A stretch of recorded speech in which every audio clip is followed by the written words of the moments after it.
and you have the opportunity to learn and to grow and to improve yourself. I asked the MC to allow me introduce the first person, and he's taking the very first session of Zuma 2025. And I want to do this because he has a very interesting story.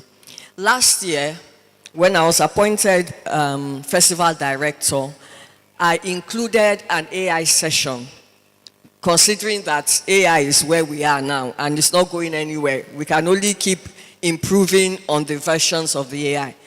And so we had an AI session, and we invited last year a young man called Malik Afegbua from Lagos, and he took an AI session last year. And last year, there was a young man that was in that class that Malik had last year. And I was so excited when a few months ago, one of my colleagues in the Abuja office tells me that there's a young man that was at that session, and now he's creating AI content, and he's doing very well. And as at that week, he was having an event, his own event. Those of us in Abuja know Los Angeles event center. It's just like Chida. It has like big halls like this.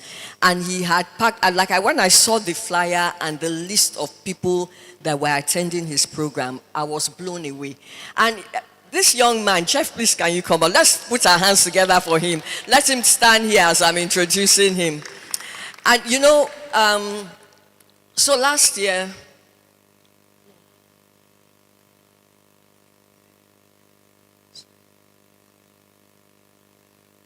so I was excited when I saw the kind of people that he would be having.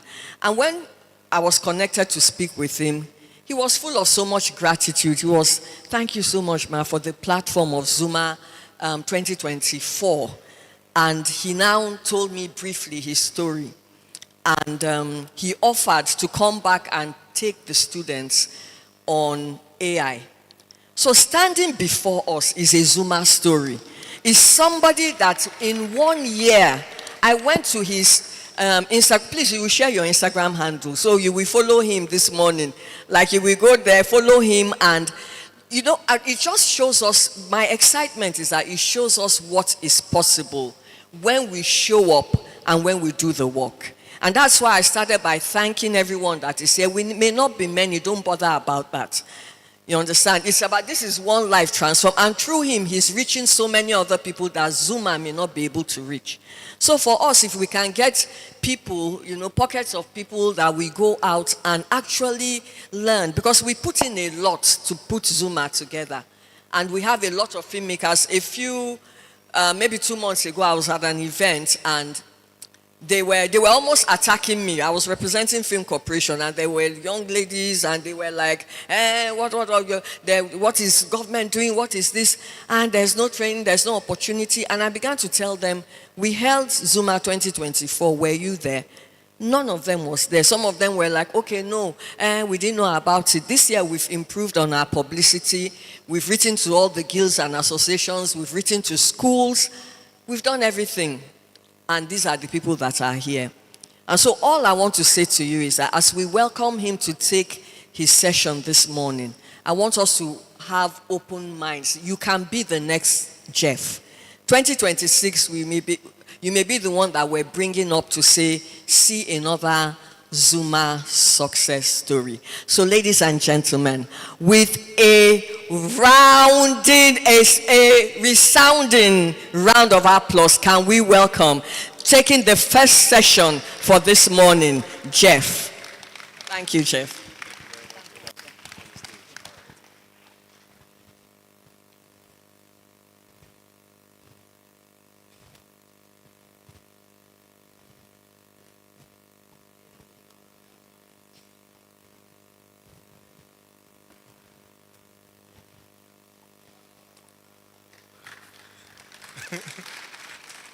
Okay, good morning, everybody. Thank you, first and foremost, for that beautiful introduction. I am truly grateful to be here. I want to say a huge thank you to everyone that made it possible for this Zuma Film Festival this year to hold. It doesn't matter where you worked on, so long as you were part of the process.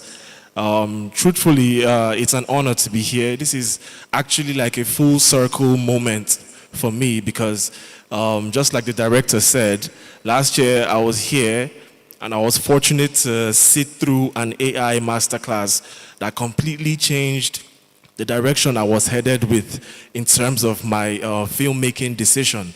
So hopefully I'll be able to pass that inspiration on to somebody else because it's real. So I'll just go ahead and introduce myself again. My name is Jeff Chidubem Obiano. My name is Jeff Chidubem Obiano. I'm the founder of AI Niger Studios. And yeah, it's a pleasure to be here. So a quick background about myself, right? So I used to work in tech before as a data analyst and as a UI UX designer. But deep down, I always had like a passion for filmmaking, for storytelling, always wanted to tell stories. So I always knew that at some point I'm going to transition from tech to filmmaking. So 2024, August was when I finally made that decision to transition into filmmaking. And when I did it, at the time, it didn't really make too much sense, you know, especially financial sense, because why are you leaving tech to go into, you know, the uncertain world of filmmaking, especially in Nigeria, right? So I still did it anyway. And when I did, I immediately ran into the pain points that you will face as a filmmaker that is just getting started in Nigeria. And one of those pain points, and one of those, okay, what's up? Hello. Okay. Is it back?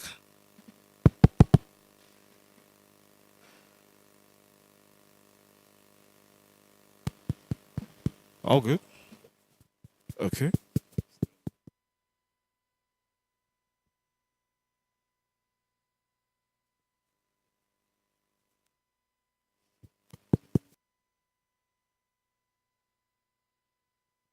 Hello. Hello. Hello. Hi. Hi. Hi. Hello.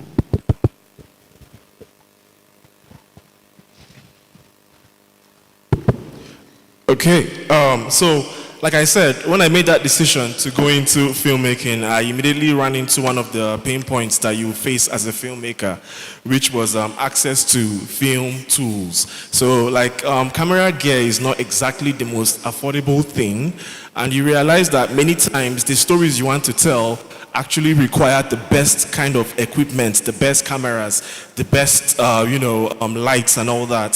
So it can be a bit discouraging because you now find that you have to either, okay, okay, okay, all right. So I was saying, right, I actually prefer that mic, to be honest. Okay, so I was saying, right, I immediately ran into those pain points, and essentially you then realize that you have to kind of like would I say, reduce the visions you had for the stories you wanted to tell into what is possible or what is like within what you can access. And usually what that does is that can actually not project your stories in the way that you really want to tell them. So that challenge was the first one. The second one that I faced after making that decision was funding, of course, because if you want to rent out equipment to make your short indie films, you require a certain level of camera status and all that. But that too is also a problem. But thankfully, at the point in August 2024, AI in filmmaking was already kind of like a topic that was brewing heavily and heavily. And as the time passed, they were like the improvement of the tools kept going. So thankfully, that was when I was able to sit through the class where Mr. Malik Afebwa spoke about how he used AI to kind of like create a niche for himself within the filmmaking space. And I thought that maybe I could try that too. So indeed, I went ahead and I then learned quickly that what AI does is that it solves that problem of the need to balance high quality films with cost effectiveness, because with these tools you can generate like really like beautiful looking sceneries that if you had to achieve them traditionally, you will either need a lot of money or like a very large crew to be able to accomplish. So AI actually brings that balance between the need to maintain the quality at which you want to tell your stories with cost effective. So that was pretty awesome, because before 2024, the only solution to such a problem is the money to actually tell your stories. But AI gave this option, an alternative that I decided to double down on. Then second thing I learned with practicing with these AI tools to be able to like give my filmmaking a niche is that with AI, you're truly empowered, right? You have like a voice and the ability to kind of like test out your ideas really fast. So as a creative, many times you have this rush of plenty ideas just coming into your mind. And the truth is, when you have like a lot of ideas and you're executing just a few or none of them, it can be very frustrating. It can feel very, very stagnant in a sense. But with AI, you can actually test out your visions really quick without having to worry about the traditional barriers to be able to accomplish it. So over time, that to me, that to me truly is a superpower that AI can empower the average creator or filmmaker with. So over time, I've been able to utilize these, what I say, solutions that AI brought to be able to create all kinds of films that I always wanted to work on. So I'll be projecting a few of them on the screen right now. So basically, as a filmmaker, one of the kind of films I wanted to work on was like an action film that kind of like told the story of a diamond heist. So obviously didn't have the budget for that, but with AI I was able to start my own series that I want to show to you guys. Can we have Coded Heist play on the screen?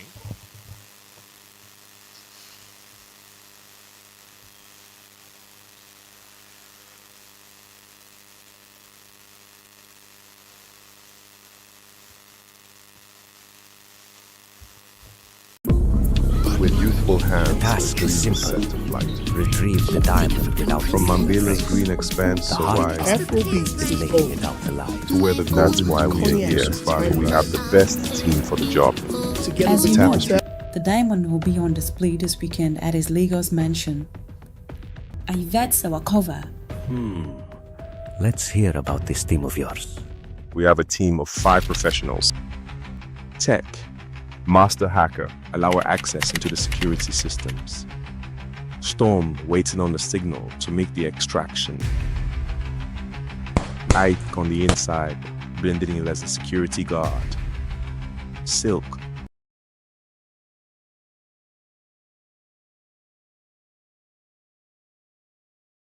The task is simple.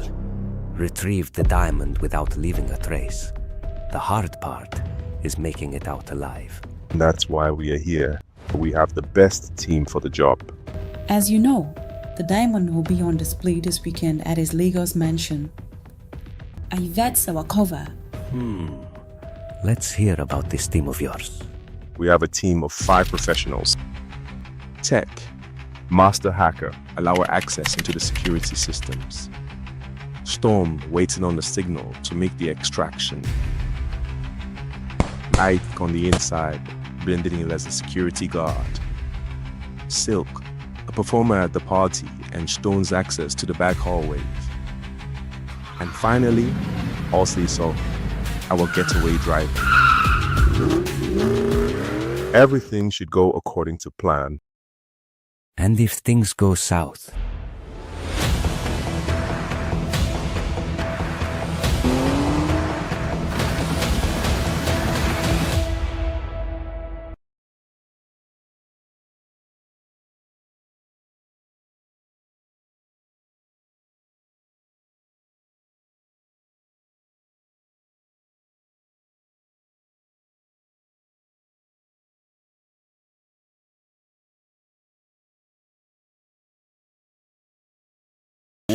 that gave us their consent to use their likeness to be able to, make this film.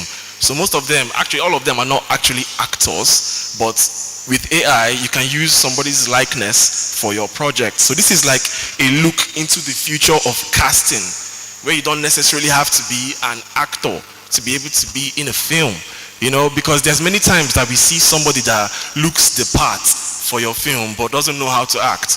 And there's times where somebody can act but they don't really look the part. So AI is going to create the format where people will be able to kind of like make money off their digital replicas, you know, for AI projects. So that's one of the things that makes this particular one very innovative. So the tools we use for this particular project, I'll just name the tools because they are right here. Flux, we use Google Image FX, we use Kling 1.5, Runway, ML, 11 Labs, Crea, and Canva. So these are the tools that we integrated to be able to make this project possible. So you can say that that's like the production kind of like setup in a sense. So that's one of the stuff I always wanted to work on as a filmmaker, which is like a seasonal movie about a diamond heist. And with AI, I'm able to, on the budgets that I have. So the next one I want to project on the screen here is actually an advertisement, which is something that I've always wanted to work on as well. This particular one is an advertisement we did for Martell, featuring their cultural ambassador to Nigeria, Mr. Adesope Shopsidu. So at this time, Martell wanted to do an advertisement where they would have to use their cultural ambassador, you know, to project the beauty of their grape farm in Cognac, France. But to make this happen traditionally, they would have to fly the cultural ambassador all the way to France and also like, you know, get the whole stuff done. But with AI, we're able to just use his likeness and also the exact replica of their farm in Cognac to be able to create this advertisement that we did for their social media brand. Please, can we have the Martell?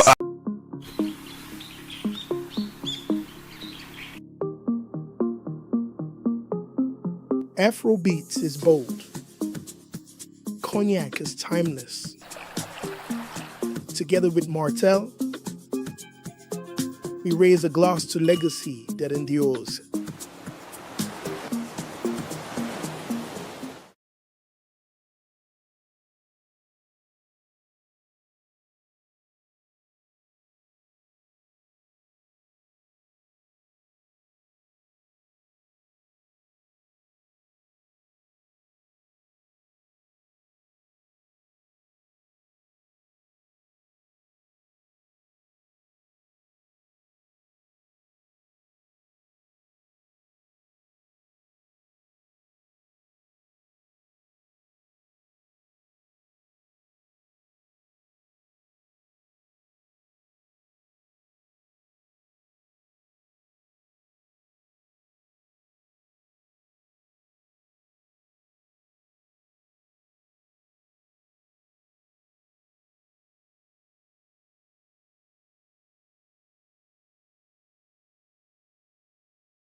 With youthful hands, a dream is set to flight. From Mambela's green expanse so wide, to where the golden dunes of Yusufari ride.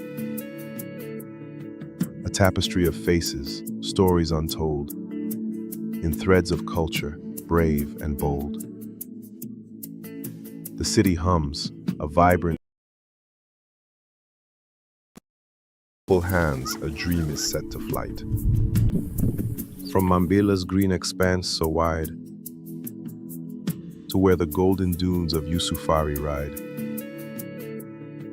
A tapestry of faces, stories untold, in threads of culture, brave and bold. The city hums, a vibrant, steady beat, from bustling markets to the elders' greet. Each tribe, each voice, a color in the loom, dispelling shadows, chasing away the gloom. In every smile, in every artist's hand, the heart of a nation across this fertile land. The farmer's toil, the scholar's thoughtful gaze, the future built through bright and better days. So let us run with spirits brave and free, and lift our home for all the world to see.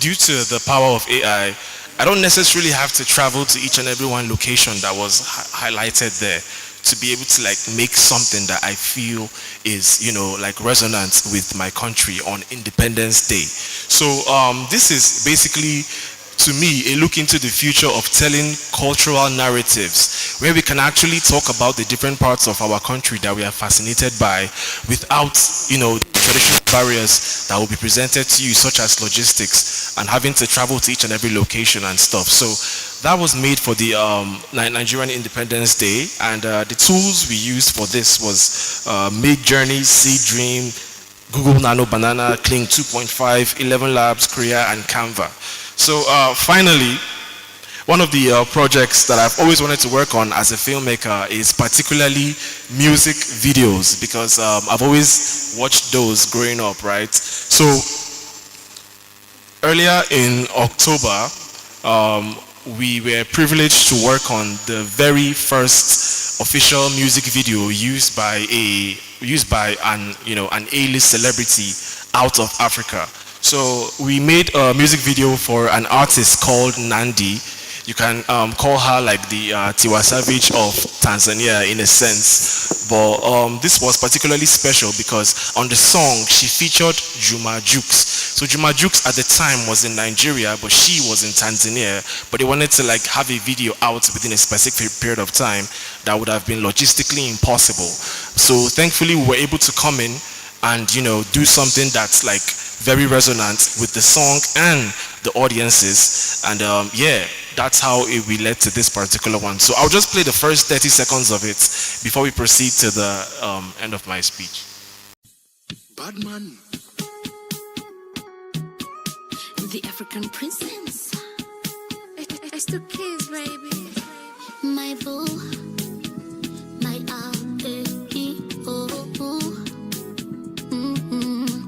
kwenye 1 and 2 hadi nasema Kiingereza I love you.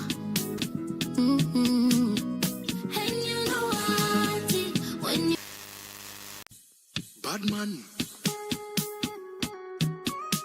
the African princess. It's the kids, baby. My boo, my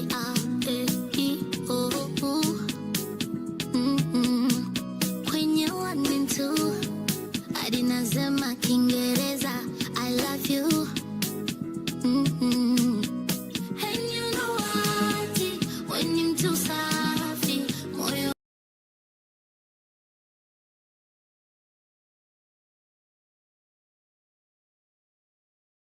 First official AI generated music video, out of Africa, and essentially this project is a representation of the future of of music videos, where musicians can actually make so much more content than they are usually able to, because if you know the music video game, you know that it's a very, very expensive business. Like, artists are complaining about the prices it takes to shoot a proper high quality music videos. So that's a problem AI is solving. AI is really lowering the barrier to be able to work on high impact projects at a more like creative, faster, and also affordable pace. So it was really nice gaining all the traction that we got from putting out all these projects. But along the line, what we learned from putting out all these projects is that there's a rising curiosity around AI and what it can do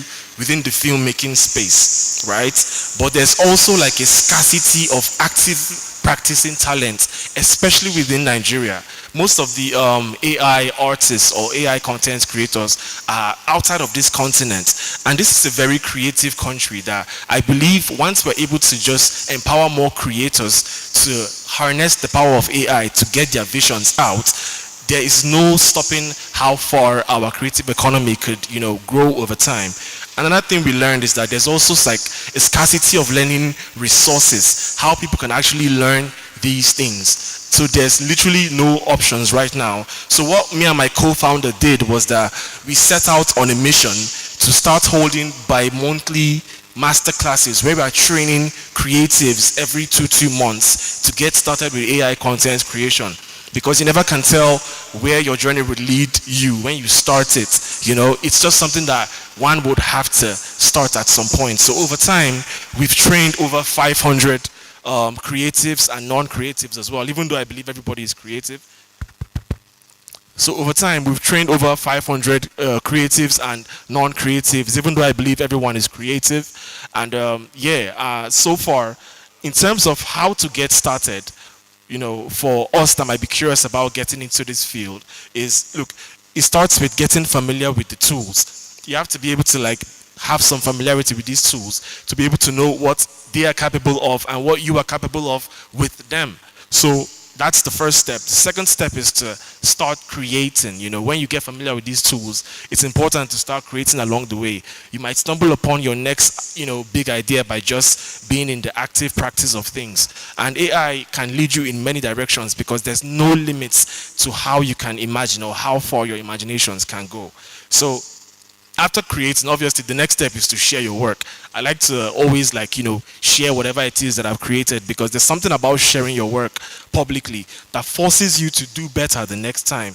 It doesn't matter how bad your work was. What matters is that you have given yourself kind of like a stage to be able to keep performing better and better at. Then finally, if you want to get started with this, you need to join communities where these are actually a topic, because from there you can actually gain actual feedback and direction and also grow faster. So we have a community of over 500 learners, like I said, that we'll be happy to have most of us that are interested to be a part of.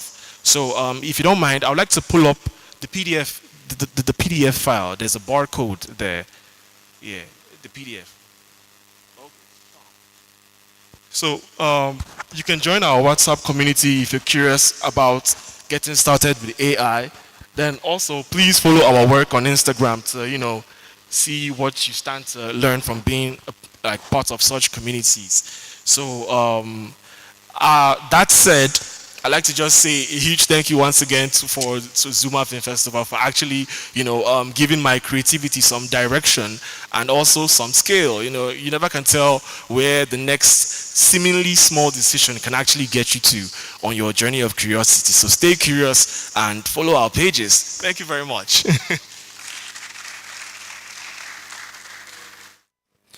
Thank you, Mr. Jeff Obiano. You're not about to leave yet.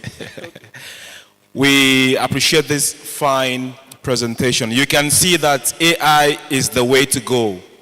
The barriers about funding, equipment, your character and the rest of them, AI appears to be giving you solutions. One more time, we want to thank you.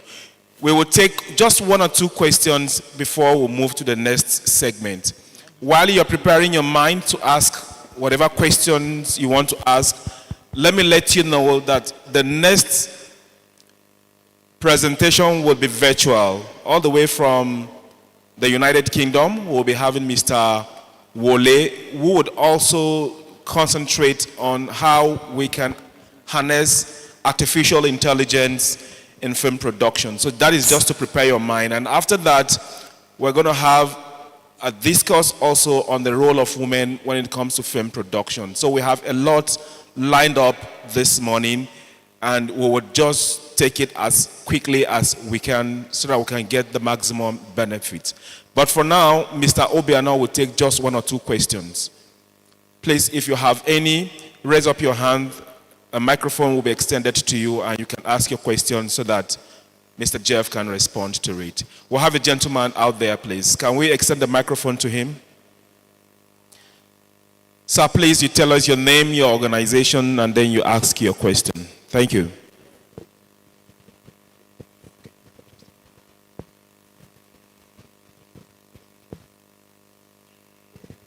Hello. Okay. Hi. Good morning, everyone. Nice to see you all. My name is Sidi, and I'm from the Abuja International Film Village, right? And my question concerning AI is, how do you contain the flight of cultural and intellectual property using AI? And the reason I'm asking is, it's quite easy for AI to replicate things that are the sole purview of a people. So if I am sitting in Abuja, for instance, and I have access to the culture, the dressing, the food, and all of that of a people in North Africa, I can recreate that in my comfort zone in Abuja, and what then will the people gain from what I have done? Because if it is my identity that you are using to make a film, then I should get some sort of remuneration, or at the very least some sort of what's the word? Some sort of comment saying that, okay, yeah, this belongs to these people. So how is AI protecting the cultural identity of the people that you use to create your AI content? Thank you. Thank you for that fine question. Can we have another question? Please bring it to Barrister Chinwe Okonkwo, Head Legal Services, Nigerian Film Corporation. Thank you, ma'am. Thank you, Mr. Jeff. Nice presentation. It's just that sometimes when you come, you see a topic, there's something you're expecting. I think you just did the first part. What I was very much interested in was for you to show us how you use those tools.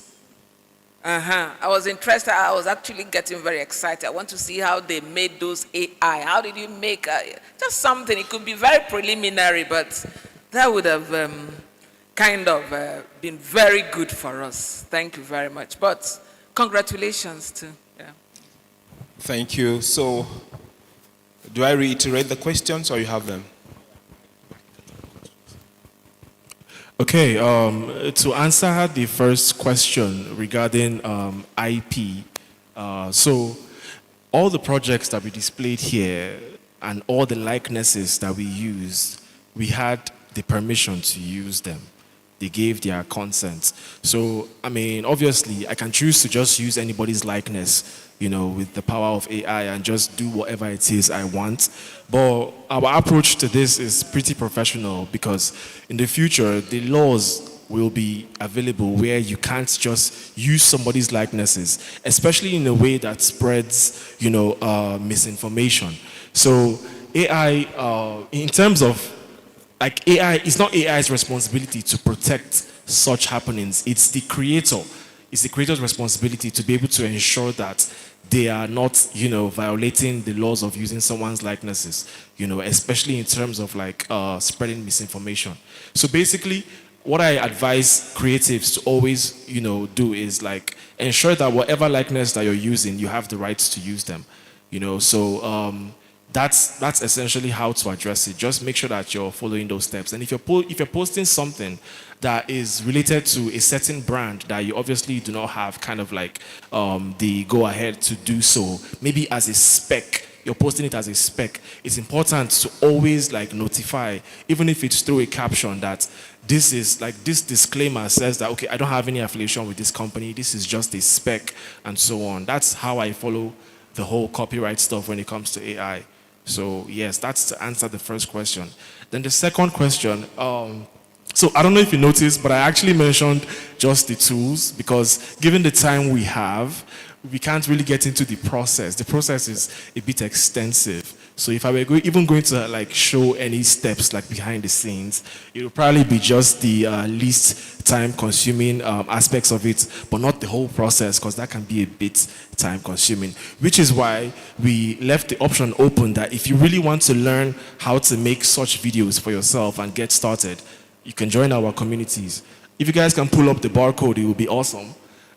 So that's essentially how to take it a step further in terms of learning. Maybe next year, if Zuma Film Festival gives me a little more time, I'll be able to get into the teaching.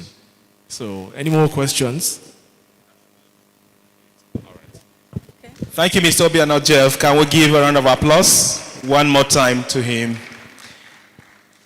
Wow, great presentation. If for nothing, he has opened our minds to the possibilities of using AI to advance our film and creative endeavors. We appreciate that. And to let you know that he is an offshoot of last year's Zuma. So being at Zuma is a big privilege, and if you take advantage of it, you can go places. Ladies and gentlemen, the next presentation, like I told you earlier, will be virtual. I would like to find out if I have Mr. Wole Fagbon, all the way from the United Kingdom. Please, is he out there? I would like a prompt to let me know that he is out there. Mr.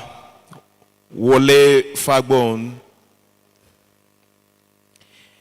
And I'm made to understand also that Mr. Obot, Brian Obot, is supposed to be part of the next virtual presentation. If he is live here with us, we would like to find out if he is here, or he is online as well.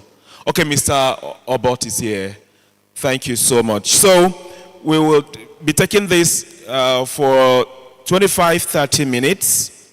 Yes, 25-30 minutes. Mr. Obot would first and foremost give us a walkthrough of what we would be listening to. Thank you so much, and have a nice time with these good fellows. Good morning, everyone. My name is Brian Obot, and I'm with the Plot Fever team. I'm going to talk about Plot Fever, our product, and we'll have a live demo. So Plot Fever is a platform for everything film production, from pre-production to production and post-production. It is very AI-centric. We understand, for those of us in the movie industry, we understand how to do a proper film. There's always a lot of investment in terms of resources, time, and maybe human personnel. So our team has developed, with insights from the people in the movie industry, has developed a platform that can get you from your creative step to the production step with little to no financial commitment than just maybe an experience in the field. So if they can pull up my screen, show some things. I am John Paul Umoro. I'm a filmmaker. And Mr. Wole couldn't make it here for logistic reasons. The company is Plot Weaver. Just like AI, we are still on the AI system. This whole thing is about making your film, transcribing your film without going to look for tribes. An example is when you're shooting in Hausa, and along the line, you need, okay, I think he's up on, he's here now.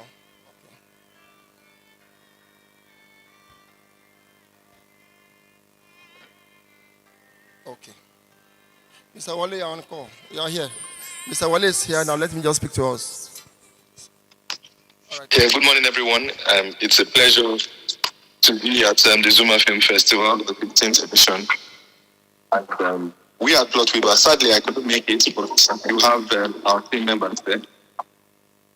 At Plot Weaver, we're building out AI infrastructure for filmmaking to focus on the African movie industry.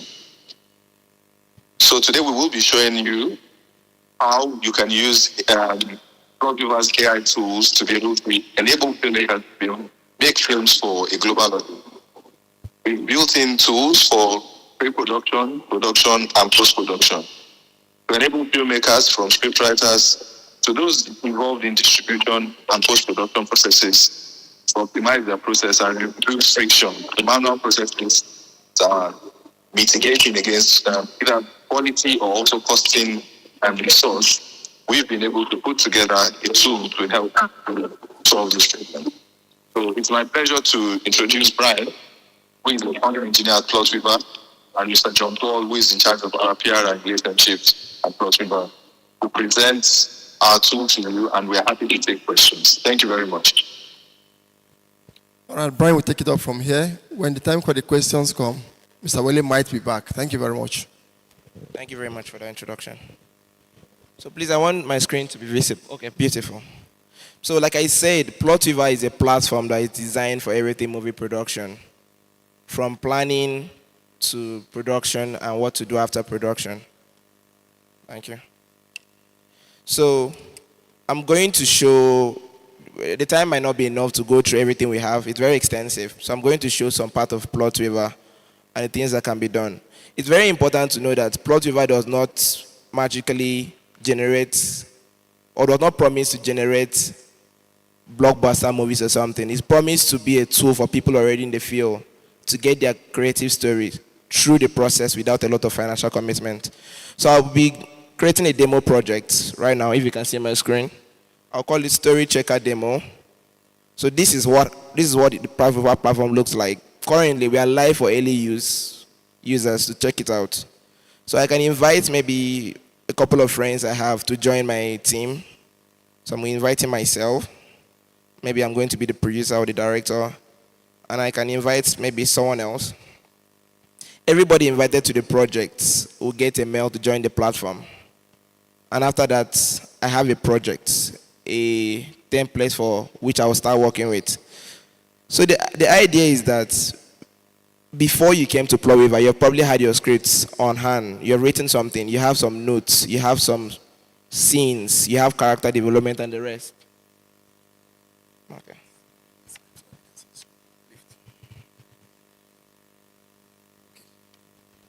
Thank you.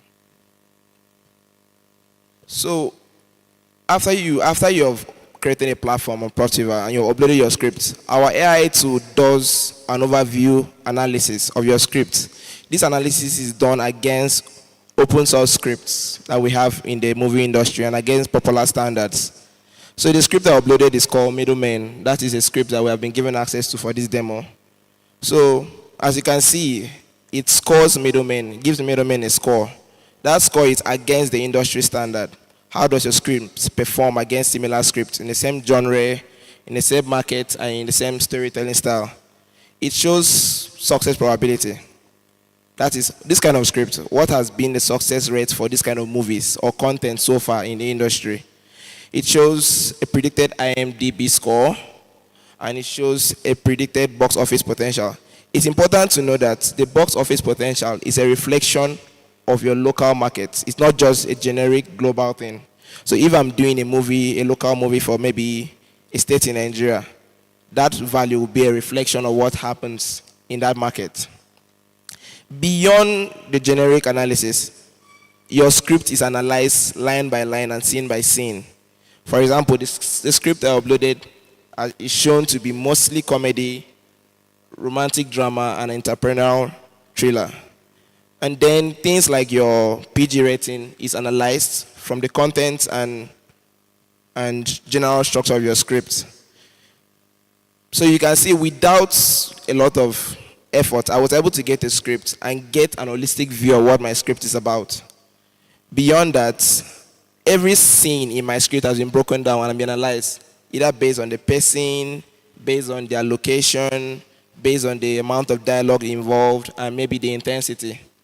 All of this was generated by the AI and given to the user without a lot of stress.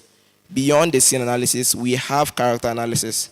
So every character in your script or movie or story is analyzed. How well are they developed? How well are they represented? What is their availability, their impact? Do they have a good story arc, or are they just a shadow of themselves in the story? Beyond that, we understand how important it is to reflect gender equality in the current and modern market. So our gender equality analysis shows how well both genders are reflected in your movie or script. Beyond that, we have market insights. So what market insight does is compare your script to similar contents or movies in the industry and shows how they did. So the script I uploaded compares with a movie called The Intern, a movie called Office Space, and some other movies. This can help you maybe in guiding your decision with certain processes or production processes. And then we have a site for forecast and strategy.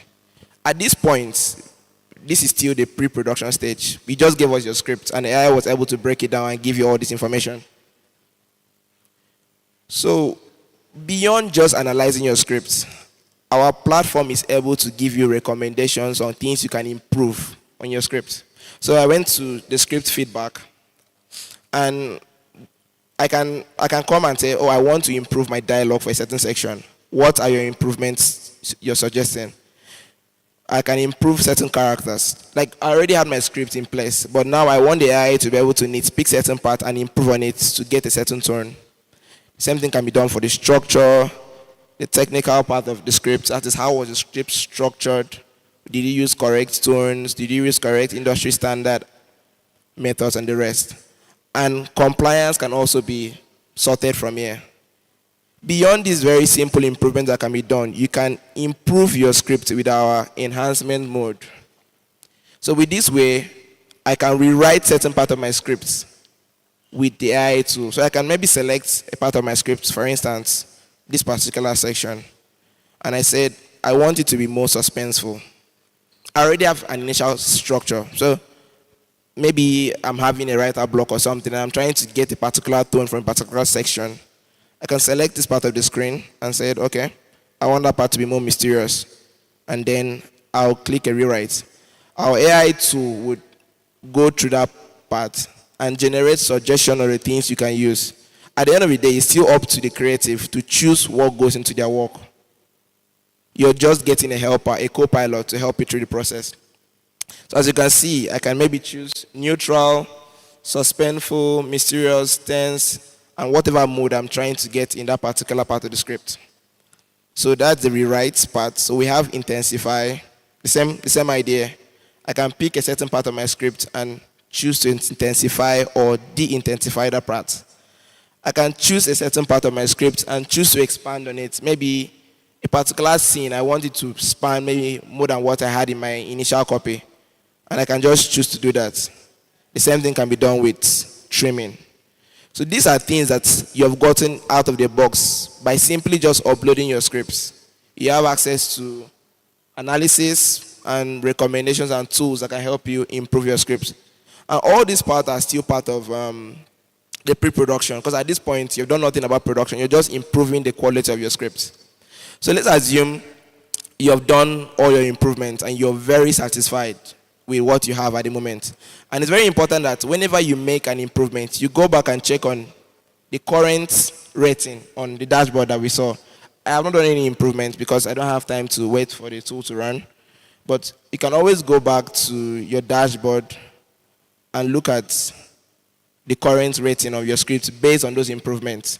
So everybody's aiming for like the ceiling, right? You're trying to get your script to be much more financially profitable, to have a higher success probability and everything. So all those improvements that you're doing across your characters, your tone, the content, and the narration can help you improve this overall score here to improve more success. So let's assume I'm done with all my improvements and I'm like, okay, I think I'm confident in my movie right now and I want to go into production. Like I said, Plotweaver handles everything from pre-production, production, and post-production. So I could come here and say, I'm ready to go to production. So this is our production dashboard. So on our production dashboard, you have access to a lot more tools than you had in the pre-production stage. So if you look here, I have market insights.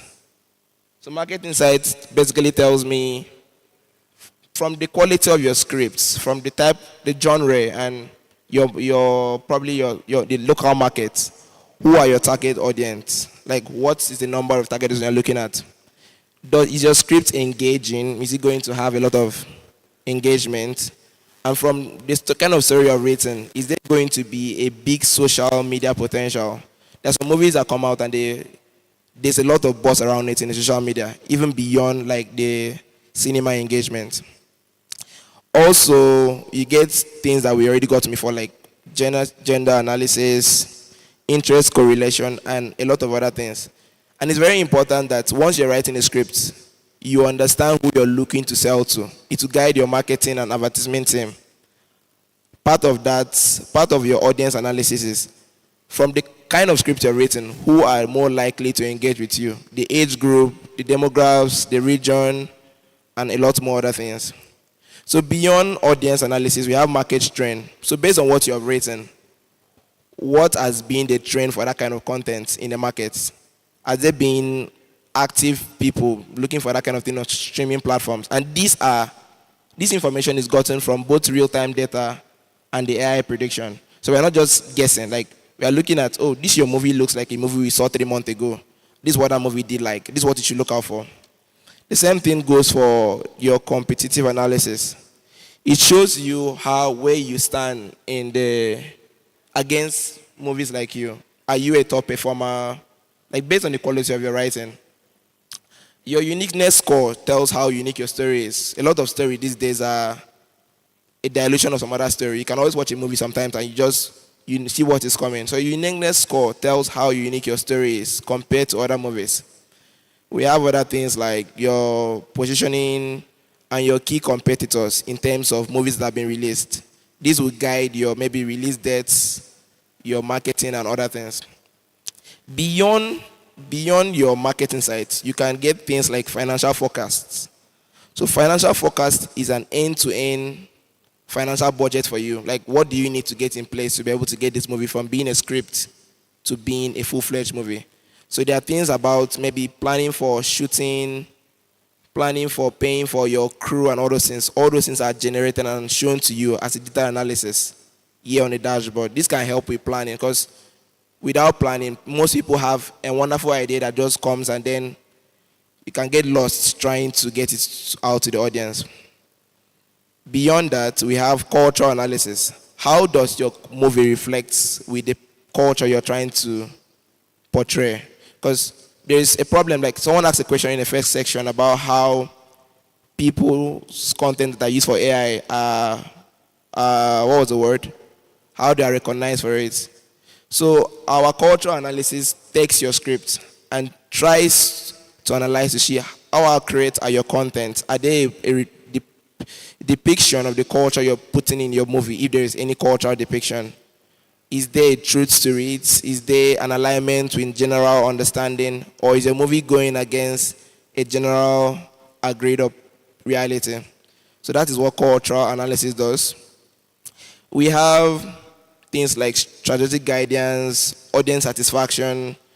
For a lot of people in the movie industry, these are things that will make sense to you, but our system has accounted for everything that you involve when you're planning for production. These are things that you can iteratively improve on. So maybe if you see that maybe your rating is low, you might see a need to go back and rewrite your scripts, maybe push your production to a certain period of time to better maximize success and mitigate risks. There's still a lot more on the platform. And for content creators, I think it's very important that I note that the platform is not exclusively for filmmakers. People that generate short content, maybe social media content, they can plan and use the platform for guiding their production, their simple scripts. Maybe you're doing a very short content. And the same level of data analysis that you get from big budget movies can be gotten for short content.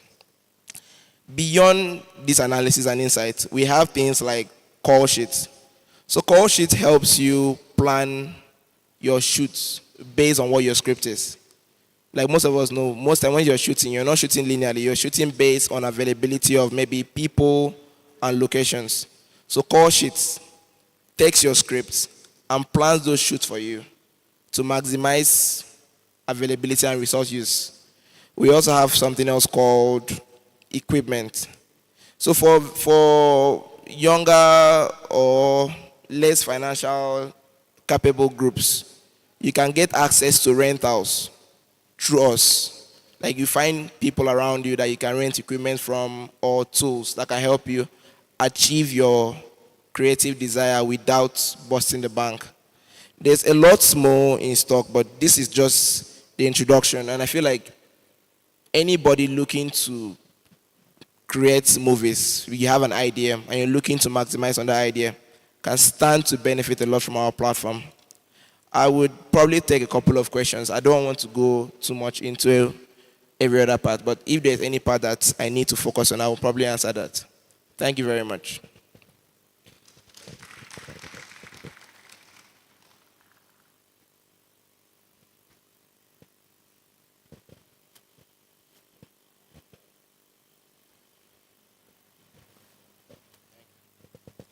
Thank you, Mr. Obot, for that brilliant presentation. So it's time for us to take questions. And like we did say earlier, we'll be very snappy about it. So just raise your hand up, ask your question, introduce yourself, and then ask your question. Mr. Obot will take note and respond thereafter. Please, let's extend the microphone to Mrs. Ayola here. Thank you so much for that fantastic lecture. My question is simply, I want to know, like if 3, 4, 5 people upload their script, to be analyzed, to be able to get a good production workshop. So does the tool has a way of preserving that script such that somebody else will not access the script and then use it for their own production? I don't know if you understand. Did you get the question?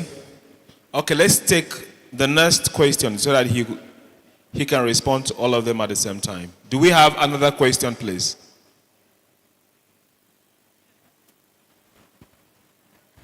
All right, ma.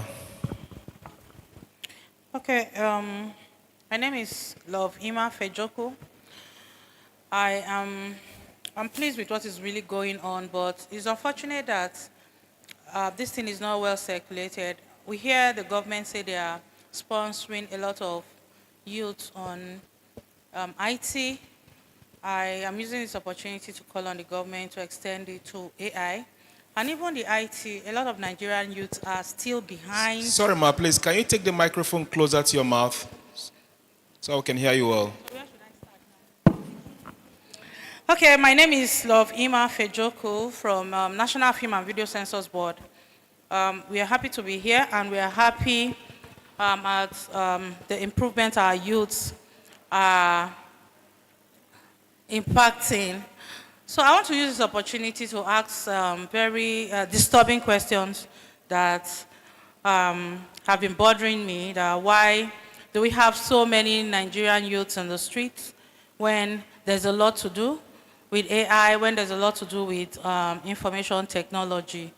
I'm aware that there are a lot of government-sponsored programs that have been going on, but yet we still have a lot of youth on the streets still not having jobs or what to do.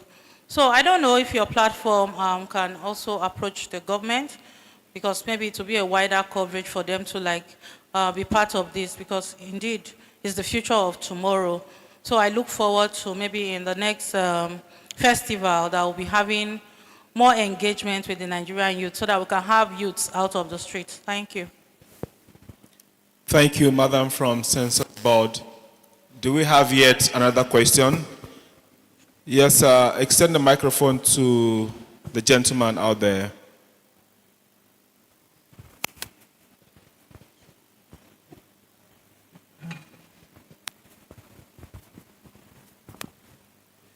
Yeah, good morning. My name is Evoto Kaikile from Nigerian Film Corporation. Yeah, I presume this is an app, and for every app, there is definitely a cost. And I think you have been silent on that. Is it a one-off purchase or something that has to do with subscription? Because sometimes some of these apps are subscribe for, and the cost of running over or renewal is something that scares the youth away from it. So what I'm asking now is that, can you just briefly explain or talk about the cost implication of the usage of this app? Thank you. Thank you, Mr. Caleb. Mr. Obots and his team will now respond to those questions. Thank you, sir. Thank you very much. So thank you very much for the question. So the very first question from the lady was about privacy and security of your content. So I didn't point this out, but provided your content has not been on the internet before now, we do not use your content to train the AI model. We just do analysis on it. So yes, there is no, except maybe in a very edge case of, I don't know, but right now your content is on your profile. Someone else cannot access your script. And at any point, you can choose to maybe delete your script off the platform, maybe go into production in real life. So you have control over your data. We do not use it for training the AI model. So that is the first question. So you can go through our platform right now, www.plotweaver.app, create an account and look around. Maybe that can better guide the question you might have concerning privacy. Yes. And also, for the last question about our pricing model, yes, it's a subscription model. So it's actually, the subscription is based on the level of feature you want. If I'm a small indie maker, I will not be concerned about some very advanced features. So I can subscribe to a lower plan. And that is on our platform too. There's a detail about the features available for each plan on www.plotweaver.app. So you can look there and get an idea about the pricing and how we go about that. And the second question was not related to Plotweaver, but the second question was, if we have this sort of platform and government are always sponsoring youths out there, why are there a lot of people on the street? So I think an answer to that question would be that there's a different reality to different people. Like, for most of us in a tech space, we didn't just stand up and pick up a tech skill. It's something we did over a period of time. And the reason we could do that is we had things in place. We had maybe access to information, food, and maybe shelter. And that is a reality that supported our dreams. If I was maybe hungry and looking forward to my next meal, I would not be learning programming. That is not a priority to me. And maybe where I am, I do not have people that guide me or direct me towards a certain reality. It's about growth. Nobody wakes up and does anything. You grow towards something. If the environment you're growing to does not support it, your reality will be different. And we're looking forward to a point in this country where everybody has access to information. So I think that answers the second question to a certain degree. And this program is brought to you by the government. So the government on its own, they didn't restrict anybody from attending such programs, and they are spending so much to get this across to us. So if we tell ourselves that because we lack certain amenities in life or not privileged to have certain things, I think this is one opportunity that the government has provided for youths to get themselves equipped and curb unemployment. Once again, if you want to get details, costing and how to be part of the whole project, you go to www.plotweaver.app. You will get every information, ask your questions, and you will get answers. Thank you very much.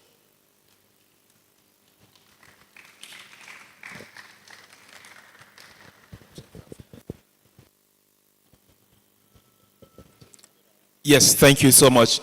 Can we appreciate them one more time? Indeed, artificial intelligence is the way to go. And for some of us who are players in the film industry, we cannot take this sort of master classes for granted. The website has been provided for you. If you need further detail or one-on-one discussion with the team, you can approach them or approach the organizers of this festival for more information on how you can reach them. And we hope that with these two master classes we've had on AI, we've been able to open your minds to the big and large opportunities that are inherent in the harnessing of artificial intelligence for film production, from script, dry art to screen. Thank you one more time. I think I deserve a round of applause, don't I? I appreciate that too.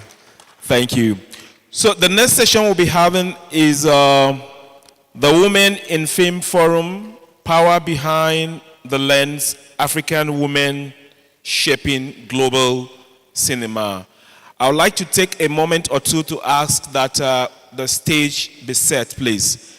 Can we have the stage for this next event set for us? Please, those who are responsible for this can assist. Let's have the stage set. I would call for a small musical interlude while that is done. The moment we set the stage, I will introduce the panelists to you and the moderator. Thank you one more time for your time.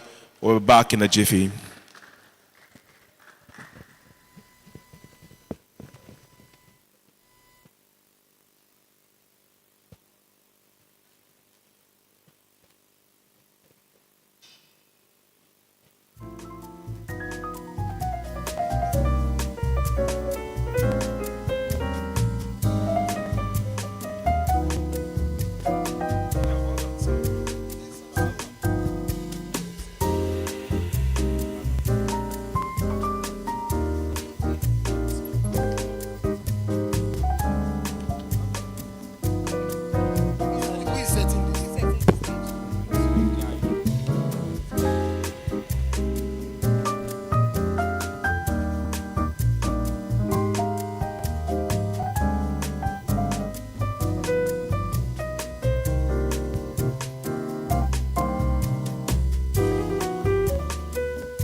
All right, please. I do not know who are the organizers here. Can we get the stage ready for the next panel discussion on women in film? We appreciate if that can be done, please. A while ago, I saw some gentlemen trying to arrange the stage for that event.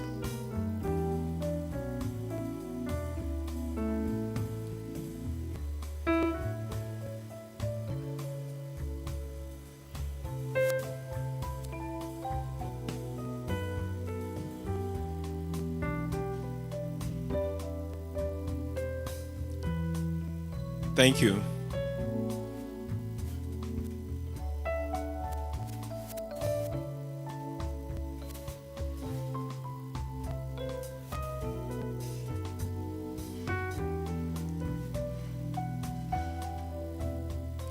So, women, film, global influence.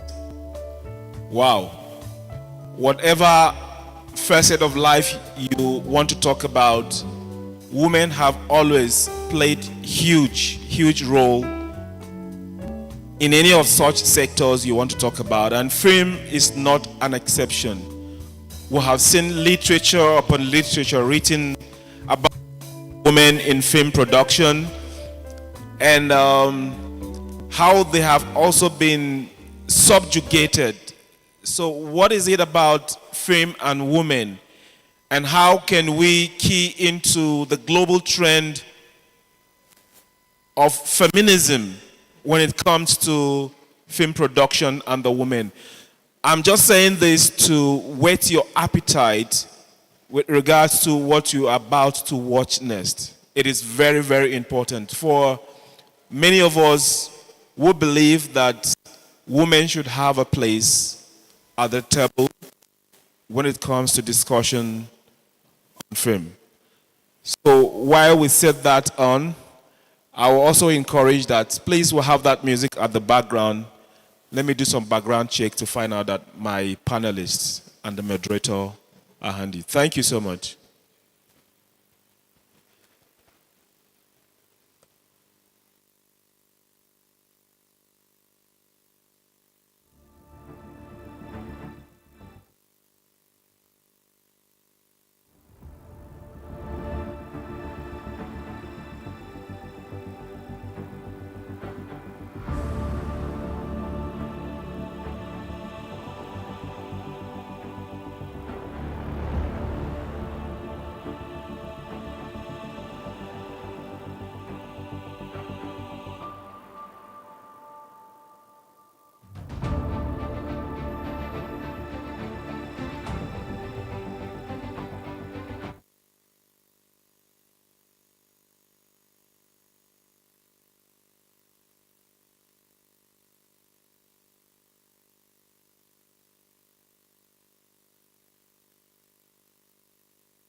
So my stage is set for that much anticipated discussion, panel discussion on the role of women, that is, Women in Film Forum, Power Behind the Lens, African Women Shaping Global Cinema. The stage is set. Let me start with the invitation of the panelists for this discussion. Ladies and gentlemen, please, can you make welcome Barbara Odo? Please, let's put our hands together for her. Barbara Odo, is she here with us?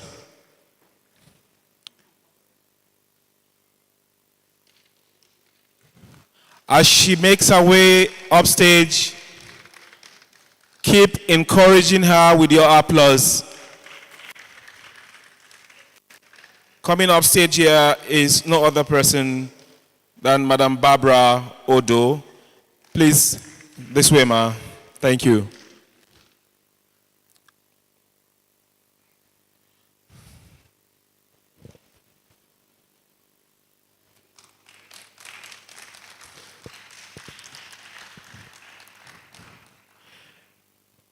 Ma, please, you can sit this way.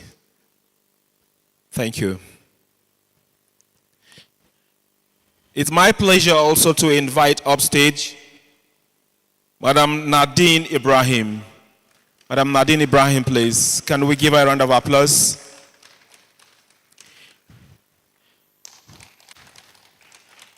Yes, please. Be mindful of the stakers, please. Thank you. That is Madam Nadine Ibrahim, one of our panelists for this discussion. We can say this way, ma. It's good to have you. And then Madam Mercy Aminu. Madam Mercy Aminu, is she here with us?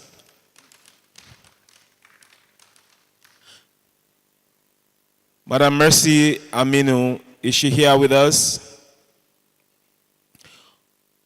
Okay, while we await her arrival, let me introduce the next panelist, and that is Madam Mamparogu Ratsuma. Thank you. Please, can we put our hands together for Madam Ratsuma? Thank you for coming.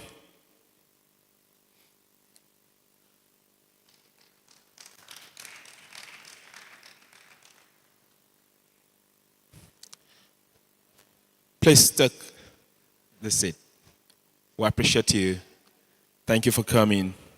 So we're still awaiting the arrival of Madam Mercy Aminu. Is she here with us now? Mercy Aminu. As soon as she comes, we will introduce her. Let me now invite the moderator. The moderator for this panel discussion is no other person than our own festival director in the person of Mrs. Halima Oyelade. Ma, please, you're welcome. Let's give her a round of applause.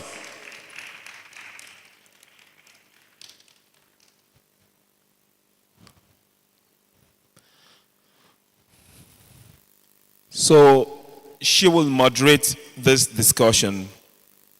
Thank you for coming, Ma.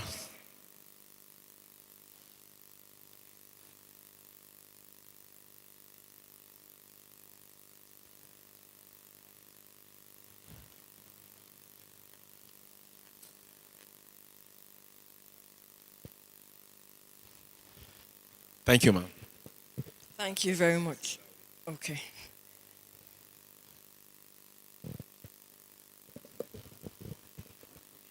Thank you very much, and a very good morning once again to every one of us seated in the room this morning. It's my honor and privilege to moderate this session, the Women in Film Forum for Zuma 2025, yes. And we have an amazing panel of ladies this morning that have mapped their way in the film industry and have contributed immensely in one way or the other to the growth and development of the film industry in Nigeria. And so this morning this afternoon rather, we're going to be looking at the role of women. So now for the Zuma International Film Festival 2025, the theme is global storytelling, film as a soft power and economic force. And we're simply looking at the influence of film, how film can be used to influence decisions, to influence perceptions. And I recall one of the world's leading leadership gurus saying that leadership is about influence. Everything, there's nothing more, nothing less, it's all about, and that's John Maxwell. And so we're looking at storytelling and the influence that it has in shaping our cultures, shaping our identity, and we're also looking at it being an economic force and how women play in this regard. So I'm going to allow, before we go in and I start asking them a couple of questions, I want to allow them to introduce themselves properly and tell us a little bit about what they do so that we just get a feel of who they are, what they're doing, what they've done, and that would help us set a proper foundation for our discussion this afternoon. So I'm going to start with Nadine because she's sitting right next to me, and I'll just allow her, in the next 1 minute, just say something about herself. A round of applause for her, please. Thank you so much for having me. Please forgive my voice for today. I have a really bad cold. My name is Nadine Ibrahim. I'm really happy to be here today. I'm the founder of Naila Media. We're a media company that produces TV, film, documentary content. We also collaborate with NGOs and organizations around the world to produce advocacy videos and documentaries. Most recently, I have collaborated with CC Hub in support with the Gates Foundation, where we promote gender equitable storytelling. I myself is a champion of one of their programs, and it's been great to use the platform to engage with this very important topic. Thank you. Hi, my name is Mamparo Zuma, and I'm from South Africa. I'm a filmmaker. So I've been working in the TV industry since I completed my diploma at the university. So 3 years back, I decided to start my own production company, which is Bollo Media. So we write stories, we develop stories. We have our editing suites in our premises. So this year we produced our first short film, which is The Key Holder, which is our big milestone because we put a lot of effort in it. And yeah, thank you so much. Hello, everyone. Compliments of the season. So my name is Barbara Odo. I'm foster girl child. Well, sometimes you never know. Interesting times.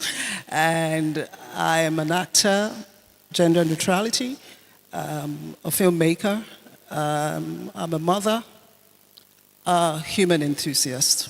Thank you.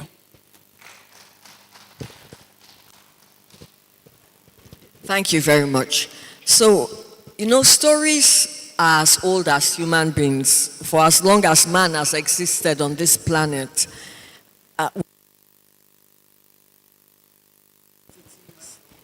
Check. Many of our identities, our cultures have been projected, has been preserved through the stories that we share and passed down from one generation to the other.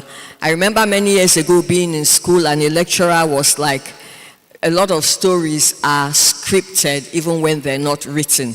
That was the first time I came across that concept of being scripted. And what she simply meant was that before man ever discovered how to write, or the first printing press ever came up to print books, men preserved their identity, their culture, the stories about their heroes, myths, just who they are really are captured in the stories that they pass down from generation to generation. And these stories are actually scripted because they have a beginning, they have an end, there's a plot, they have there's just everything about a story. And you had storytellers that could come, and they were like the custodians of the culture. They were the custodians of the people. They were like gatekeepers because they knew everything. They could tell, they can say, this is where we're coming from, and there's this thing they say about, if you don't know where you're coming from, you probably would not know where you're going to, or map out where you're going to effectively. And I know many of us also grew up around stories, folklores. I remember my mom telling us stories. And so women also are very good storytellers. I believe that, because you find women that can remember some of these things that happened, that tell their children stories, and those stories remain with those children, and they tell their own children and their own children. And without even realizing it, they're shaping culture, they're shaping narratives about who they are and their identity. Now, I'll say this before I just go ahead and ask Dr. Barbara the very first question. I think that we are at a time in the history of man where, like never before, we have the opportunity to amplify our voices louder than we ever have. Like, further, we can tell our stories beyond our borders. We can tell our stories, like, our stories are just one click away usually to people that would be thousands of miles and kilometers away from us. So having said that, Dr. Barbara, I want to ask you, what has shaped your cinematic voice and your identity as a storyteller, as a practitioner in the industry over the years? How has your identity as a woman shaped that, what you do? Thank you. I think those, I'm going to put it as simplistic as possible. And I'll basically say that, like I started by introducing myself as a girl child. And then I heard the audience say, we know. But I like to, and I said to them, I retorted, and I said, sometimes you never know. Sometimes I think storytelling is basically the art of, putting it out there. What has shaped my ideology is first, second, third, humanity. Anything outside that, I don't think we don't have any business here, because it centers around the human person. Whichever way you decide to look at it, it's a space, it's a shared space.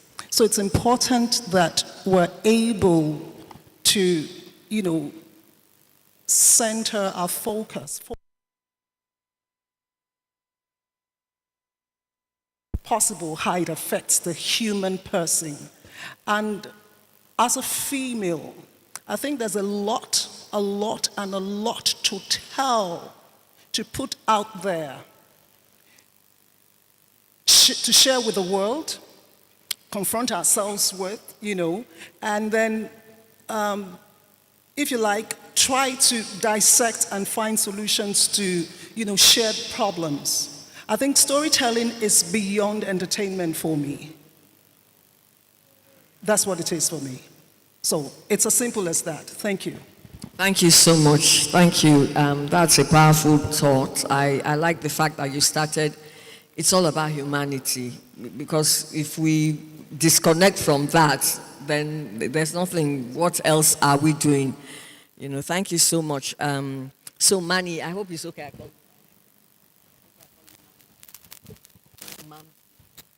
Man P, all right. Okay, so I'm going to just ask you, how do you see your work as a female filmmaker shifting cultures? How do you see it as a soft power? That, when we talk of soft power, we're talking of change that happens in very subtle ways. So you're not using force, but you're telling stories that are human and connect with human beings and are able to create change. So how do you see your work?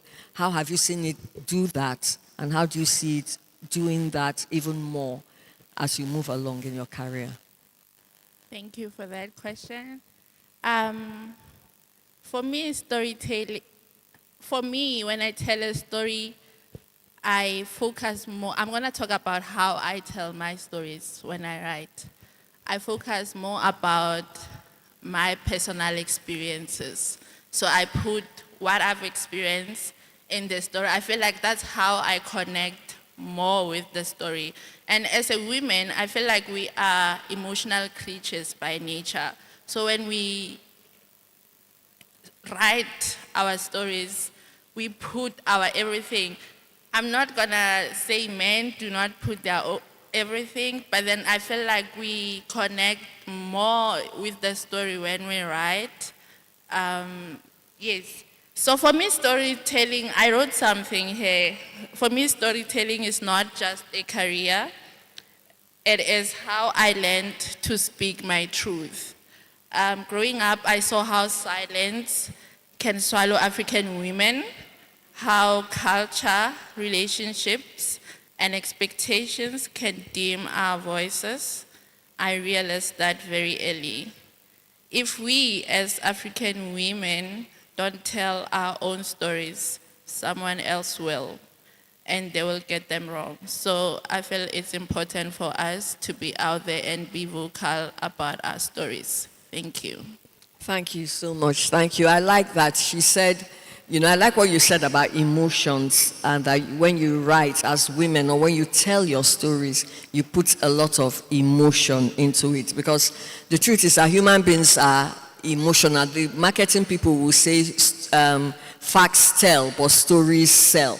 So if you want to sell something to someone, tell them a story that would link and connect them to an emotion that would now move them to make that decision to buy or take action. So thank you so much for that. Nadine, we come to you now, and I just want to find out, how do you consciously think of your work as soft power? Do you consider, how often does it come across your mind that, okay, what I'm doing actually has that power, has soft power that can create change? And so that would, of course, determine how intentional you are about telling your story. Is this working? Okay. For me, filmmaking has always been about making a statement. I always have something to say, and I say it through my work. So my most recent project, Beyond the Veil, I think would speak to the question you asked, where we created characters that were not just one-dimensional, but represented characters and people that you don't usually see on screen. So for me, when I'm creating these stories, I think about representation, and I think about how the audience perceives it, but also how they see themselves within the story. And that's a big thing for me when I'm developing a story and thinking of what to say, because at the end of the day, there has to be a message that is passed. Yeah. Great, thank you. Let's put our hands together as we appreciate. I like that, really, that it's you take this right from the, as you begin to think about what you want to do, it's something that is consistently and at the back of your mind. And like you said, even in your project you're working on now, is something that you consider strongly. Thank you so much for that. We're back to you, Dr. Barbara. So what are some stereotypes that you may have faced over time? Because I want to believe that over the years, the involvement of women in the film industry has actually increased. We see women doing more now. So I know you've been in the industry for some time. So how have you seen this evolve? Like, how have you been able to deal with stereotypes as you built your career to ensure that you also use the tool of soft power for as you tell your stories? Okay, thank you. Well, perhaps I'm going to have to start from speaking about my personal experience. I think I went from playing a sex worker to controlling, high power fortresses, in my roles. And for me, that I think it took quite a long time before that happened, but at least it happened eventually. So it's a process. For the production aspect of filmmaking, I think it takes beyond just where somebody sees you. I think it's much more about where you see yourself. As a female, I think we need to begin to look beyond just the superficiality and then begin to operate in,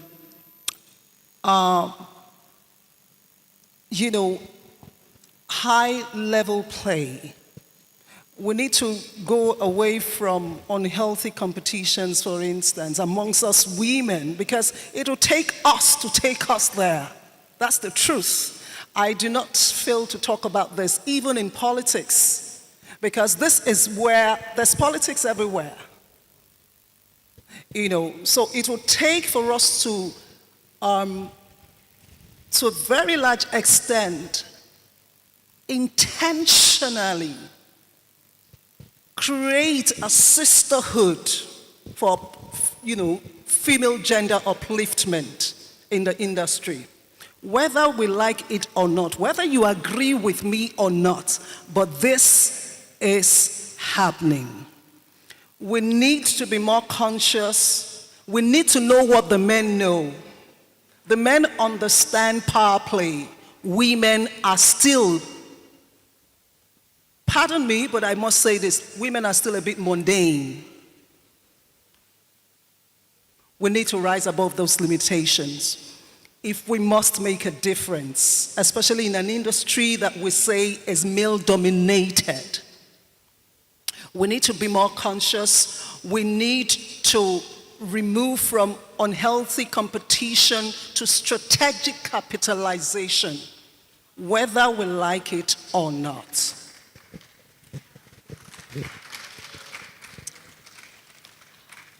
We need to move away from drama, superficiality, to becoming real soldiers. Real soldiers that will give the men a run for everything that they think they can bring to the table. And this means we must be able to make statements. Now, I have seen, there couldn't be anybody to tell your story better than you.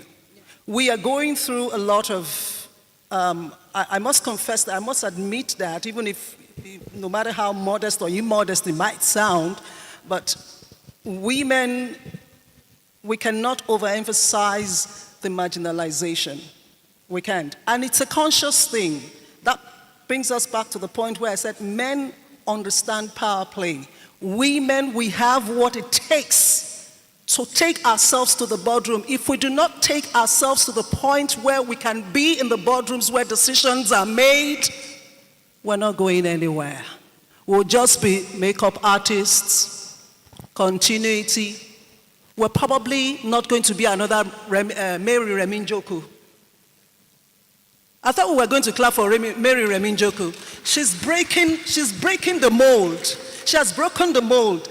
Funka Akindele has broken the mold. We can have more of us, but we cannot have more of us if we're not able to replicate.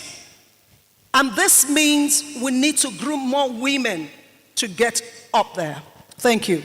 Wow, thank you so much. Thank you. I like that. That's a powerful thought. And I just want to say this or ask another question as a follow-up to what you have just said.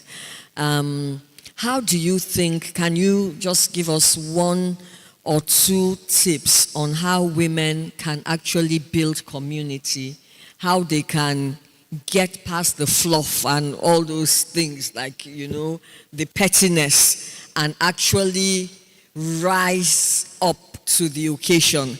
I like what you said, that we actually have the potential. We actually have what we need to get there, but we don't understand power play. And the truth is that, like you rightly said, no matter how creative you are, no matter how good your stories are, certain things have to do with gatekeeping, have to do with power, have to do with understanding how things work and taking advantage of the systems or positioning yourself as a leader. That, there's a way you become so valuable. You cannot be, like, they can't push you aside. So what are some things that you would say to especially upcoming young female? And you see, let me say this. I remember being at an event organized by CC Hub a few months ago, and we had a lot of young ladies. People my age were very few in the room. And many of them were like, all those mummies that are doing it, they're very wicked mummies. They're this, they're that. So there was so much, and it became like some people, even some of the men were like, okay, is there a problem here? Because most of the people in the room didn't even know each other. So maybe they had some issue with somebody somewhere, or maybe they didn't, they just assumed. They were just assuming. They were like, and they were, in fact, at a point I had to speak to the organizers of the event because they were like talking about a lot of National Assembly people, and they were talking in very derogatory, a manner that wasn't proper, And I think the people, the MC too, or the person who was trying to, it was a small group, but I noticed that, and it sent signals to me that there's something wrong in the industry. So what do you have to say, and how do we correct it beyond just, identifying and knowing that it exists?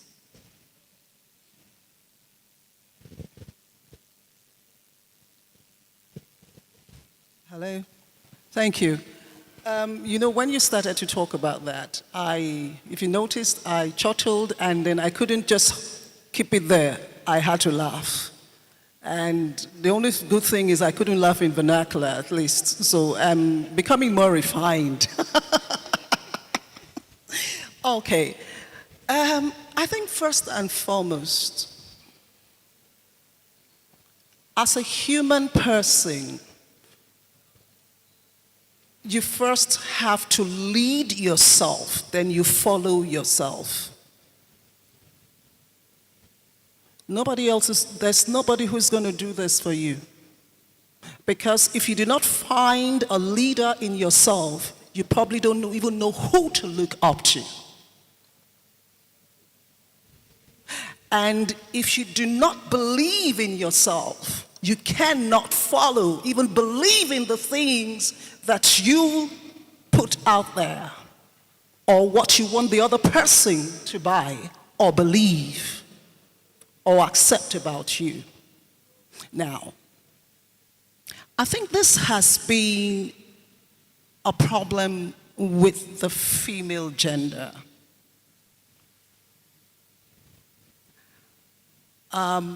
Every time I have an opportunity to talk about this, I do. So permit me just a moment to talk about this. The average female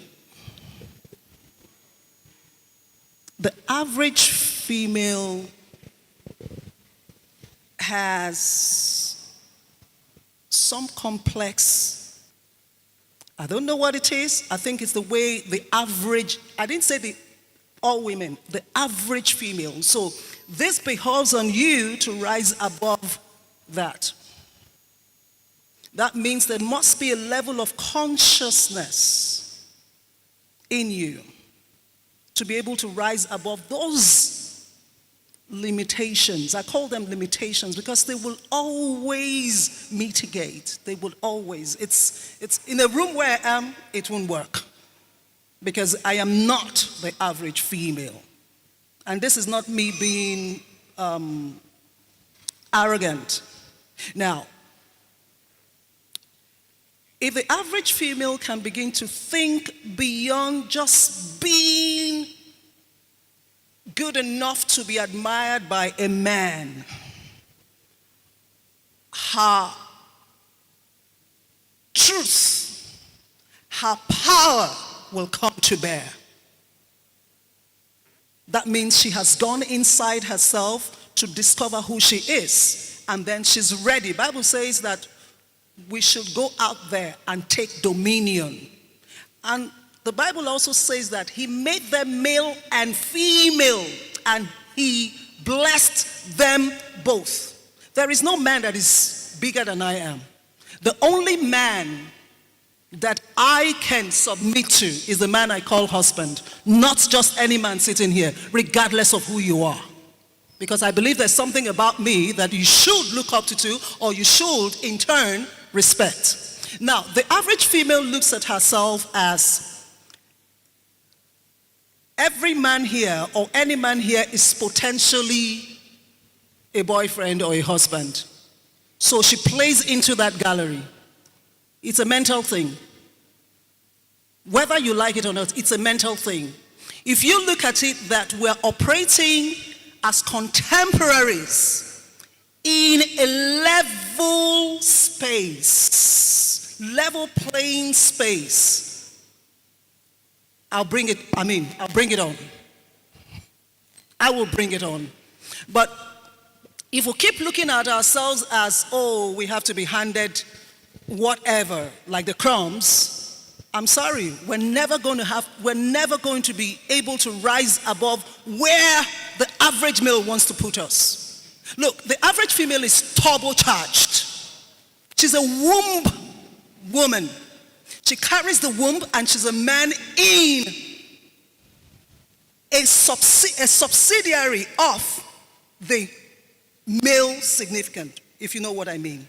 But if you understand that it takes a superpower to birth life and to nurture, you will understand that we're not just a push around.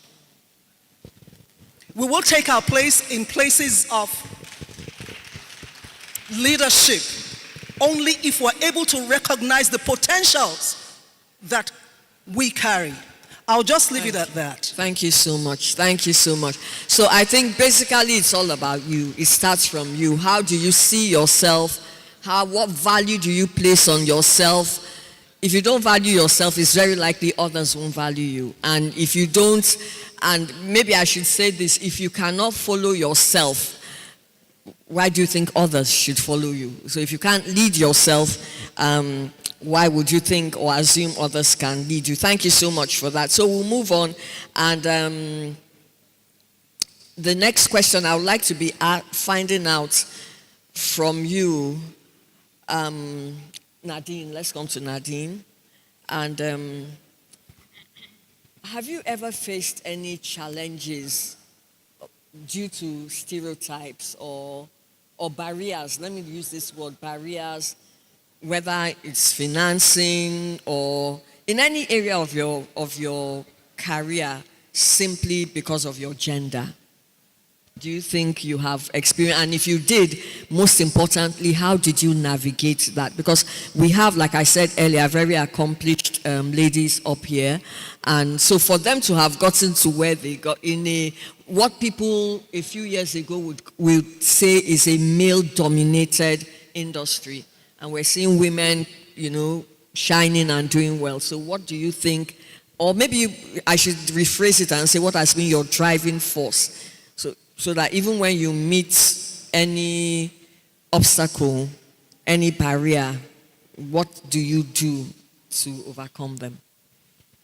I think starting out in my career, I definitely did face a lot of issues. I don't know if it's necessarily just because I'm a woman or because I was starting out. But on set, definitely being assistant director or director, you have situations where it's a male-dominated crew and you have to, direct. And I get a bit of pushback. But in terms of overcoming that, I feel like a lot of it comes with growth and experience.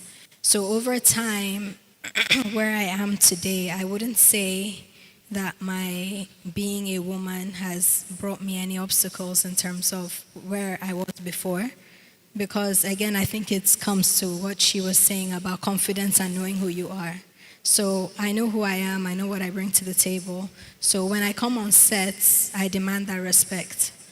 And it's given to me. And I don't think I give chance for the disrespect. So I think it's also something again about, knowing who you are and knowing what you bring to the table. Yeah. Thank you so much. Thank you so much. So you're still, alluding to the fact that it's all about knowing yourself. So you don't even give room. There's a way you show up. I think that's what you're saying. There's a way because of your gender. You're not like trying to be, you come up as a professional. And that is what, and like Dr. Barbara said, where you come up and you show up as. Thank you so much for that. Mamparago, we come back to you. And I would like to find out from anything you face as a female filmmaker in South Africa. Anything you face as a female filmmaker in South Africa different when it comes to soft power, and then as different because you're female. Do you have challenges in being given certain rules or allowed to do certain things because of your gender, and what have you done to change and to shift that?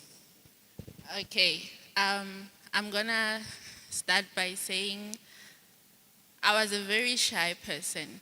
Even if you can study me, looking me from afar, I'm not a vocal person. So my internship, I got lucky.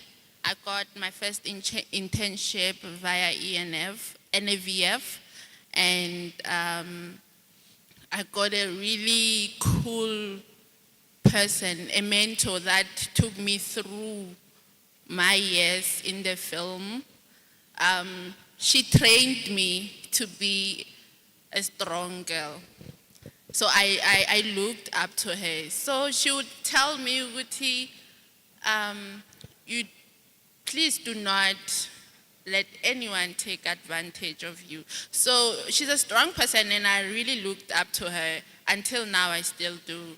I remember when I was working at a production company there in South Africa called CMP, there was this other time where there was an opportunity for me to pitch my idea. And she was like, do not dare. If you really did put everything in you into this story, do not dare. You're gonna produce this story and you will do it. She believed in me to be this powerful woman, and she trained me to not let anyone take advantage of me, especially men. So yeah, I got lucky to produce our film that we produced this year, the Keyholder film. When I produced that film, I was 9 months pregnant. So 2 weeks before I gave birth, that's when we completed production. So I ran that set, heavily pregnant, swollen food, but then I was like, we're gonna do this. 70% of our team were women, 30 women. But then my main point was for me to really shoot this film, and there was nothing gonna stop me. Even pregnancy was not gonna stop me. So when I was done, I was like, yeah, now I produced 2 things. I produced the baby and a film, and that is my proudest. That is one of the things that I'm proud of. So Oh, yeah. wow. Wow, we're proud of you for that too. I like that you produced a baby and a film. I think, those are some of the things when we talk about women showing up and not, there are certain women that the moment they get pregnant, everybody knows, and they now feel you must make special exceptions for me. You must, I can't do this, I can't do that. Remember, I'm a woman. And if we're actually asking for a place on that table of leadership, of being change makers, then we need to know that we have to up our game and we don't let certain things keep us or hold us back. Thank you so much for that. So we're back to you, Dr. Barbara, and I'd like to know, how do we ensure that African women are gatekeepers, go beyond just the artistic part of the industry to actually being a financial or economic force, because that is where the power is a lot of times.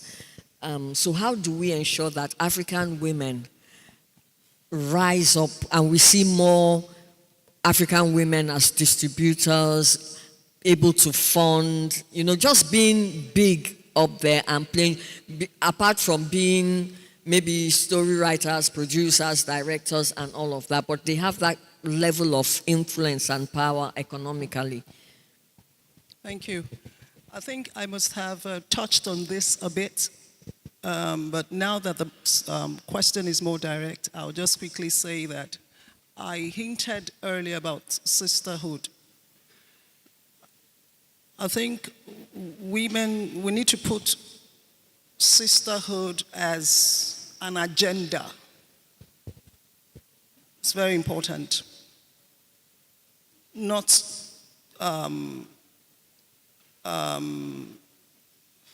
well, this is not me trying to incite, negatively, but because there's a void. So the woman needs to be more intentional about, creating an agenda. And the reason why I say this is that the film industry is like a legislative space where we have at least the right of liberty, if you like, to tell our own stories, to pursue it toward, attain some objective or goals. Now, I know people have said, yes, it's a male-dominated industry space, but I do believe that if we have two females that are civilized enough that the competition is not between two women. The competition is between us and making a change, to actually making ourselves instruments of change. Then we will know that in our head, there couldn't be anybody, any other person to tell our stories better. And if we must represent ourselves properly, right, we would have to, like I said, create an agenda. It has to become an agenda whereby we, as we rise above our limitations, we would consciously, like when I shot the feature film I shot in between January and February 2024, The Breakpoint, I didn't have all the money, but I had a dream. I wanted to connect to females who were going through certain, some level of domestic violence in various dimensions. And I did not just stop there. Like I said, I'm a humanist. I also balanced it with, connecting to the male child also, because I have a son, I have a daughter. And if we must give our storytelling a human face, we must have to, learn this balance. Now, back to that. If we can have a sisterhood that understands what the agenda is, we can create some, like I created something for my tech, and I've been speaking to women about it. Some, they don't catch the fever, some catch the fever, but it's like the fever never catch them rich. You understand? I came up with something that brings women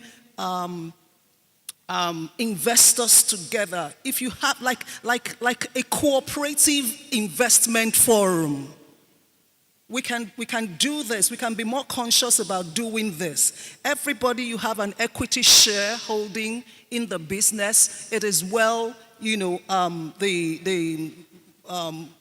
what's it called now? The MOU is well articulated, notarized, and everything. That brings us all together. We can talk to ourselves about these things, not necessarily sharing your ideas, because that's another one. Everybody is afraid to lose one thing or the other. I'm a victim of one. I'm a victim of one, and I'm still on it. Now, we women, we can come together, create those kind of forums with a very strong understanding that this is an agenda to move us forward. Now, I'll tell you why. As a servant of God, I will tell you one thing. Women are going through a lot. They are selling their dignity just to be able to get through some things. I'm telling you.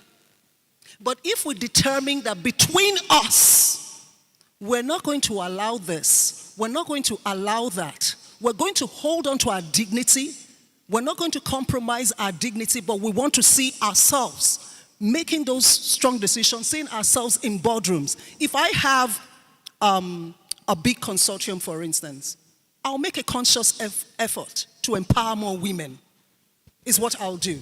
I'll make a conscious effort to empower more women and then take them through the training that is required so that we can, what's that word? Replicate, what you have inside of you to another 20, 30, 40 persons. Then tell me, how can we fail if we did that? We can't fail. So we need to kill that thing that is intrinsic in the average female to be able to, get to this point of building a sisterhood that can become a movement, and it has to take intentionality. Thank you. Thank you so much. Thank you for that. We're going to move quickly to Maparago, and I just want to find out about, we're talking about global positioning and influence. How do you see African women in the industry positioning themselves through their stories globally? Thank you for that. We need to work together as women. We need to collaborate and not compete with each other. And we need to take ourselves serious, because if we do not take ourselves serious, men are still going to dominate this industry. We need to take our creativity serious, and we need to be intentional about it. So yeah, like I said, a woman groomed me. And he groomed me to not feel like a man is, how do I put it, on top, above me, right? So I feel equal when I'm wherever at a workplace. So as women, you do not need to feel like when you enter a room and it's full of men and you feel intimidated. You just need to be strong and tell yourself that other women are coming. You are opening ways for them. So I'm thankful for my mentor, and my aim, my passion, what I'm gonna do. I'm gonna groom women. I'm gonna work with women. My production is gonna solely, that's my dream, to solely focus on women growth, women filmmaking, women stories, tell our stories. So that's how we are planning to move above the ladder with our economy, boasting women's stories, telling women's stories. Thank you, fantastic. Thank you so much for that. And Nadine, let's just hear from you very quickly. What responsibilities do you feel to nurture and just help others, just in line with what we're saying? What do you feel any responsibility, like partnership, and do you think that women working together would actually help to boost what women are doing in the industry? I have a movement back home where we have like workshops, screenings of local films. It's a seen her experience. So that's where we showcase women led films, women led productions, women led stories. So that's where we showcase. This is a provincial thing. So for now, we're still focusing on our province and we're aiming high with it. We need to move high with it. So the title itself speaks for me and I think for others. It's seen her. So for me, it's like we're seeing her. So I don't know how to put it, but then, yeah, I'm seeing her. She needs to be seen. Let's go up together. So that's how I'm planning to rise up with our... Thank you so much. Thank you. So to Nadine now, what do you think if women were equally empowered and if women were able to do what men are doing in the industry, how do you see the ecosystem in 20 years with the contribution, like with more, of course, women are doing amazing things, but if we have more of that, like we've said earlier on, if we have more, we're replicating more people, more women, how do you see the ecosystem? What changes do you see happening because there are more women in the system? I think the biggest change would be in the stories that we're telling. I think the stories would definitely evolve, and I think the more women get leadership positions, the more opportunities they will create. But not only create the opportunities, but create avenues for training. Because you can give women opportunities, but if they don't know how to do the job, they're going to fail at it, and then they're not going to get the opportunity again. So I think the training aspect is very important. It's not just about giving a woman a platform, but also about empowering her so she knows how to do that work well. Because if she doesn't do it well, we're not going to get it again. And then it's just going to be a cycle of nonsense, basically. So yeah, for me, it's important to train. It's about the opportunity, but it's also about training her to be able to live up to the expectations in that opportunity. Thank you so much for that. So we're going to wrap up now. Thank you so much. It's been a very interesting conversation with you all. I just, Nadine, will start from you. What is your advice to emerging young filmmakers? You are young and you're doing amazing things. What would you say to other people that are coming, young ladies that are coming up? One final advice, like one thing they can go home with and, put to good use. I think the advice I'd give is just to start. No matter where you are in your journey, you just have to start. Because if you don't, then you'll never get to where you're trying to go. With your audience online, you don't need a Netflix or an Amazon to post your content. You can go on YouTube and do that. So start making noise for yourself and hopefully they'll find you. Fantastic. Thank you. A round of applause for her. Start. Every day is due day, so get up and do something. Thank you. Yes. Maparago, you can go ahead. Just your final words. What advice would you give to young, upcoming film, or not, they may not be young, just women in the industry? Hello. Okay. I just want to say to you guys that your story matter, your creativity matter. If you see potential in your creativity, in your story that you want to produce, do it. Don't even let people tell you otherwise. They were telling us earlier on about, we had a master class about AI. So that thing alone tells you that you have resources that you can use. You do not need a lot of funds to produce something. You can, there are a lot of ways that you can showcase your work. So yeah. Be intentional about it. Don't let anyone tell you otherwise. Be disruptive about it and be intentional. Yes. Thank you so much. And then finally, yes, a round of applause for her. And then finally, Dr. Barbara, what are your parting words? How can women elevate their voices and do more, achieve what they set out to do? What's your last advice? So I'll say that empower your stories, embrace collaboration, and harness the power of capitalization. Your lens can actually shape the future of cinema and storytelling. So what I would say to women basically is go create the waves.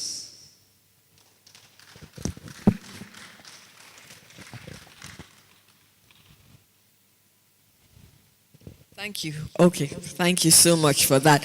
A round of applause to the amazing ladies upstage here. Thank you so much to every one of you that said yes to the Women Forum at Zuma 2025. We appreciate you. Thank you for your time. Thank you for your expertise that you brought to the session.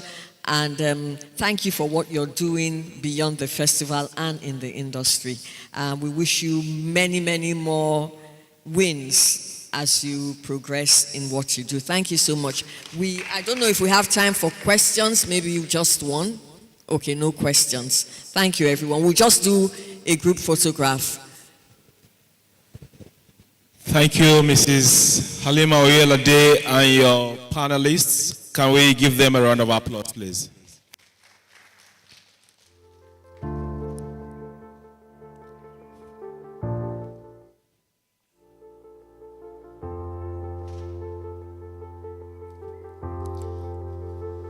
So that's the sisterhood photograph.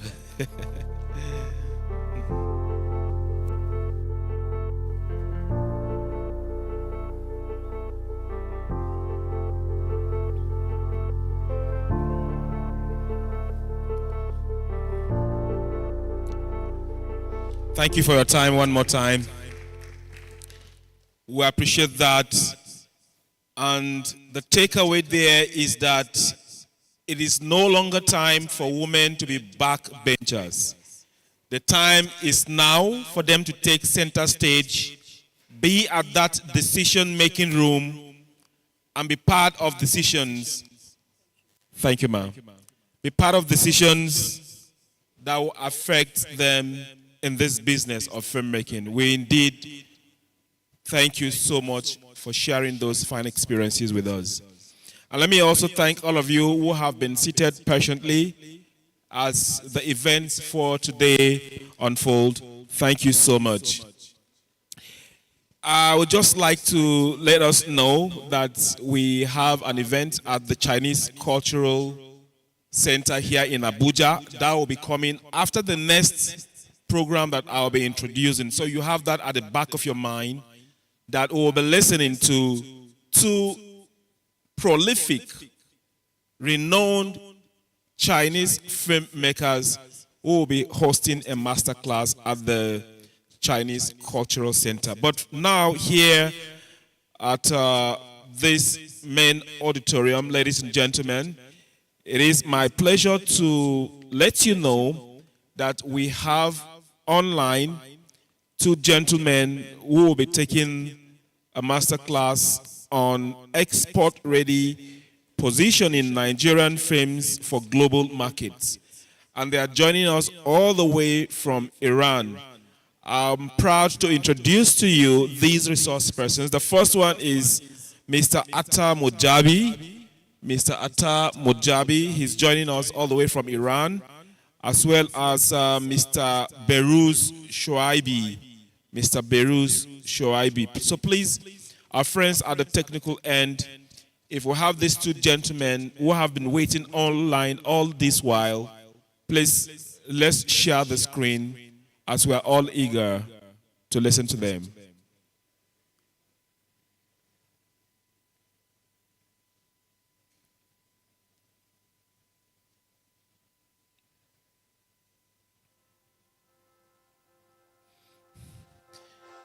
Can I get a confirmation from the audio video department as to whether we have this? They are not online.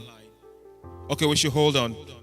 All right, so let's hold on for a while as we get these Iranian filmmakers host the next masterclass. Like I did tell you earlier, we also have two Chinese resource persons that will be taking us after this on an important aspect of the film industry. So what we are doing here at the Zuma Film Festival is to build bridges. As you would have noticed, it is not just a Nigerian affair.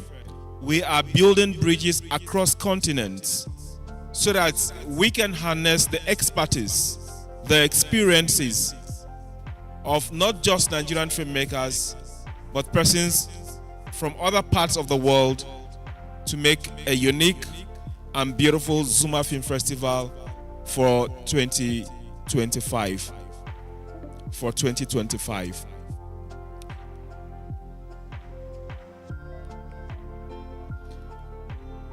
So while the friends at the technical end are trying to reconnect us back to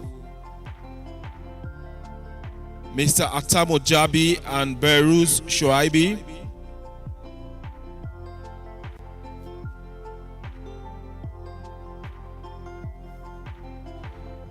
so while we are trying to get that reconnection, I'd like to let you know that the masterclass will last for just 20 minutes. Just 20 minutes. It wouldn't be taking much of your time. And maybe we can use this gap to still talk about what women can do in the film industry. You know, while that discussion was ongoing, if there is any word you would have heard repeatedly, it is that word sisterhood. Sisterhood. The time is now where women really need to get up and then make a mark for themselves when it comes to decision making. Did you notice that the panelists were unanimous in their submission that you have great and talented women out there who are doing fantastic job in the Nigerian film industry? There is no question about that the women folk are talented, they are gifted, and if they take it upon themselves to make a mark in the industry, nothing will stop them. But the question is, what are you as a lady or as a woman doing out there? And like one of the panelists also said, do you come into a room that is male-dominated and then you second-class yourself, you put yourself at that lower position, feeling that you can't do anything better than the men folk that are out there? I can tell you that it is about mindset. It's about mindset. And the moment, especially the young ones in our midst, the emerging talents we have here today, for example, students from the National Film Institute, students from the various departments of journalism, communication, film and theater arts that are here today, the moment you tell yourself that I can do it, irrespective of the dominance of the male folk in the industry, you indeed can make the difference. And we have success stories to tell to buttress this point. And I have a friend who is doing a research exactly on this topic. And please, I would like to add that that friend who is doing a PhD research on a related topic like this would find it a delight to reach out to these great, fantastic, beautiful, talented women that we had a while ago on the platform here, talk about how women can take their table at the decision-making room. I just felt I should lend a voice to that. Thank you so much. My friends at the technical end, do we have our resource persons from Iran online now?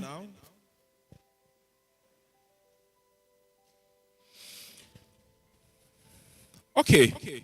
Maybe it's time for another musical break. I'll be back in no time. Thank you for your time.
All right, that sounded like a sorrowful song. And we just want to apologize that it is practically impossible to reconnect with the resource persons from Iran. We sincerely apologize for that. But arrangements will be made to make up for that. But for now, this session has come to an end. And on behalf of the organizers of the 2025 Zuma International Film Festival, we want to say thank you for your time with us thus far. But it is not the it's not the end of the day. Like I did say earlier, at the Chinese Cultural Center, something fantastic, huge, incredible will be going on there in about 30 minutes' time. If I were you, I will find my place there. So see you there at the Chinese Cultural Center, and do have a wonderful day ahead of you. Thank you.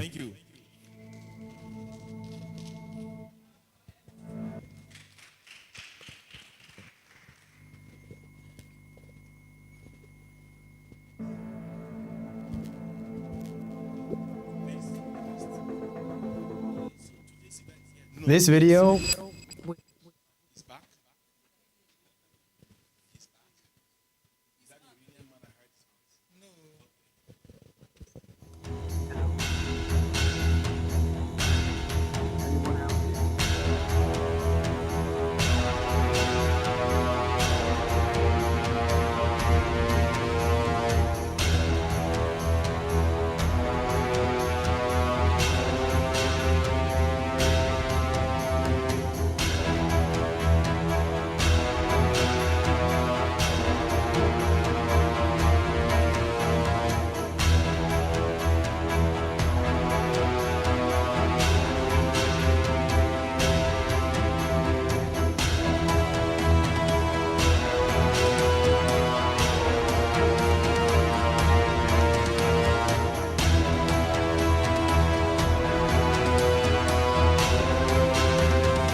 All right.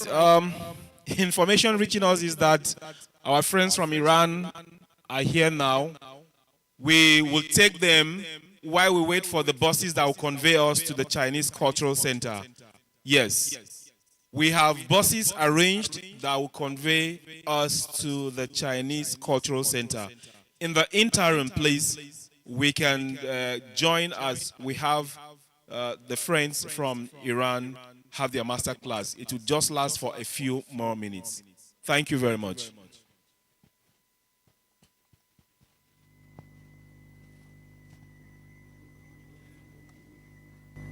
So please let me know if I'm able to start the lecture. Does anyone hear my?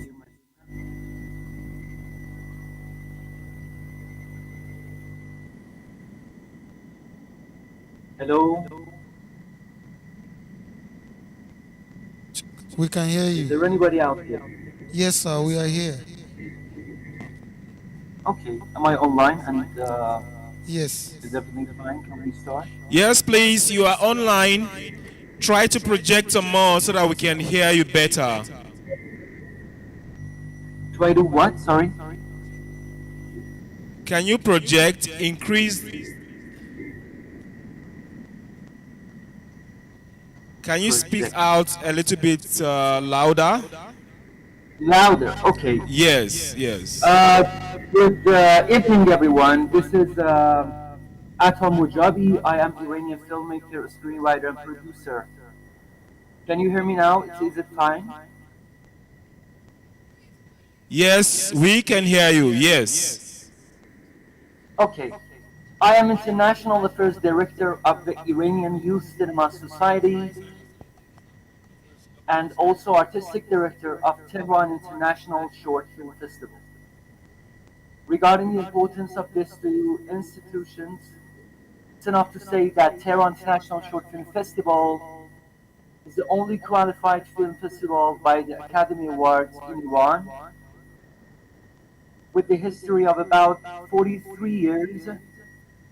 And Iranian Youth Cinema Society is the largest and oldest film school in Iran, with 70% of Iranian cinema experts, including Mr. Asmin Farhadi, have graduated from our institute. I say this to get to the point. In my personal life, due to my responsibilities, I have not been able to use funds in my country for years, and I have always traveled abroad to find financial resources and have relied on international European funds and pitching. On the other hand, I've been looking for solutions to reduce the cost of my producing films, my own project.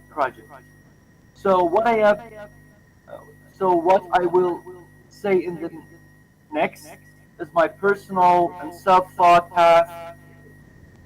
Surely you would have similar experiences, and I would be happy if you share your tricks and tips and experiences in this field with me and others after my talk.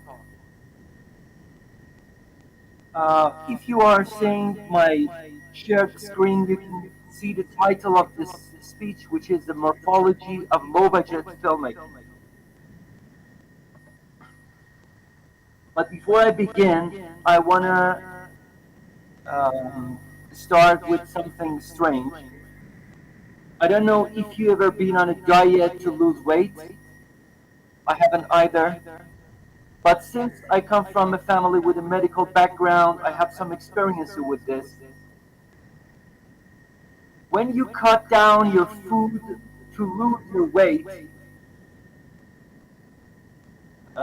weight drops suddenly, but not as much as you prefer in your life.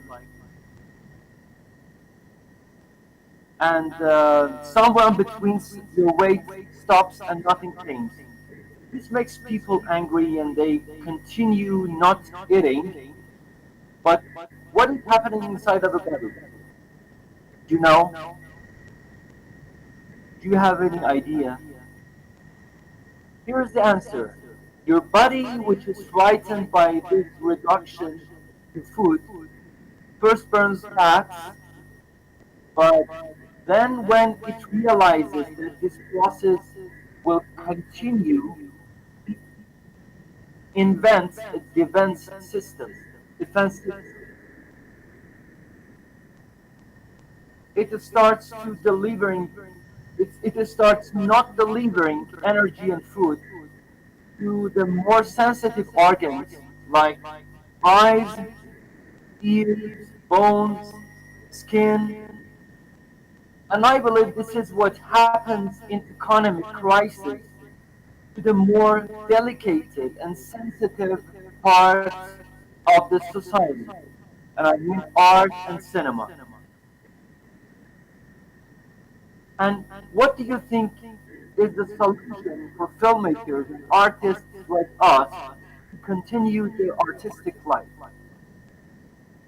I believe the answer is to remain independent and low cost. For this speech, we have some headlines here. You can see the past here. At the beginning, I'll share the keywords and then a brief backstory, then common elements, and then tips and tricks, and at the final, we'll show some personal examples and films I've been involved. Here are the keywords. Indie film. But the question is, independency of what? We have some examples here. For example, Roger Corman is a filmmaker, used to be a very well-known and respected filmmaker in the U.S. You can see him with some of his students on a very famous feature film, I think all you know. He was an independent producer and filmmaker in the U.S., but totally different. This guy, Mr. Abbas Kiarostami, who is the most prestigious, used to be um, very well known abroad. And the way that these two filmmakers are calling independent is totally different, but I don't want to get involved with that. One of them is involved with the independent US filmmaking, and the other one, Zaki Arostami, was involved with art house films in the Europe, but totally different with others. The other keywords I'm sharing with you is low budget films, which is the main subject of this lecture. And the key elements of it is budgeting the behave, not the money, because the money is always limited. But what we behave on a set and get prepared for the film is something totally considerable. And the other keyword I want to discuss about morphology. Morphology comes from the scientific study of plants. That was the first time that the scientists used this word. But later, maybe a decade later, Vladimir Prof, the Russian formalist, um, coined this term for discussing about the structure of the story. And his famous book of him is Morphology of the Folk Tale, which I think all of you are familiar with that. Okay, let's go to the brief backstory. But before we go, please let me know if everything is fine there.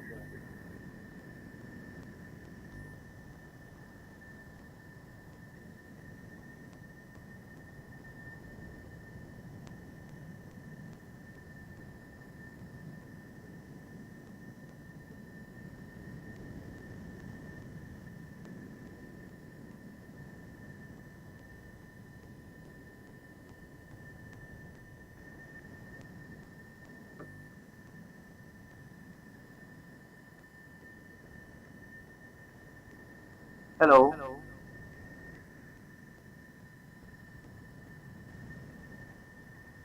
Yes, we can hear you, please. We can hear Okay. you. Okay, okay, I'll continue. I was afraid maybe we missed everything. Okay. Here is a brief backstory of our talk. You know about the two movies, and this is story, I believe, two movies with one ticket, an exploitation film genre, which are referring to building films built on previous successful projects, and underground films, which are rebelling films against forbidden lines. Here's an example of exploitation films, which has some roots in B movies, but as you can see, this is an example, a movie that is based on Rambo film. These are examples of how filmmakers get attached with low budgets because they need it. B movies were using this style of filmmaking to help the major project with Ukrainian and exploitation films also were doing something to use benefits of a successful film, and underground films also were using low budget style of filmmaking to keep alive and continue and be able to be made. But we have to divide them with postmodern filmmakers like Tarantino and the way he make a homage to films like Latest No Blood and makes movie like Kill Bill, which is a kind of postmodern style of filmmaking. They are not low budget projects, but they are referring to some projects like that. But how much is the low budget films budgets? In the feature films and short films, you can see some numbers here. It is totally different country by country. But in my country, in Iran, if you use $50K to make a feature film, you are considering a low budget film. But for shorts, it's totally different. You can see, I hope you can see the screen I'm sharing with you. The resources that sometimes the low budget filmmakers use for the projects is here self-funding, crowdfunding, granting funds, which every single of them has some benefits and some problems for the filmmaker and distribution. For example, if you use crowdfunding style for funding your film, you would not be considered professional by distributors and selling agencies, and they do not accept your project because every single of the people who brought money into the project can stop screening the film in any step. So as it is a good way to fund our project, but we have to take care and be careful about how we are doing this. And of course, you know what is the difference between grants and funds. So I don't want to get involved with that. Okay, let's go to the main part of our speech, which I want to talk about the inside and outside of a low budget film structure. And by saying that, I mean how the production strategy inside of the project we are we are using, which is inside of the project. And by outside of the project and the style, I mean the style of the film, as we see as an audience. From the outside, when we see the final cut, how does the low budget films look? The yellow part are something that we are going back to again. The first thing that we see from the outside in a low budget film is the multifunction crew. When you see the credits of a low budget film, you can see the crew are repeated or someone is responsible for different functions. For example, a DOP who did also color grading and editing. Or maybe the director is also a costume designer, set designer, VFX professional, and also screenwriter and director. Or maybe he did the DOP by himself. Okay, the other thing that we are going to realize is that VFX and special effects in this project are not much, but if they are existent in such films, they are very limited and very, you know, not expensive ones. We would go back to that in the later, so I leave it there. The other thing is that this phase usually happens during the day. So the sun is used as a key light. The natural lighting is the key element of this film. The other thing we might realize is gritty film style in this project. Um, this is part of cinema history, and I think you know about it. For example, films like Taxi Driver. Let me show you some examples.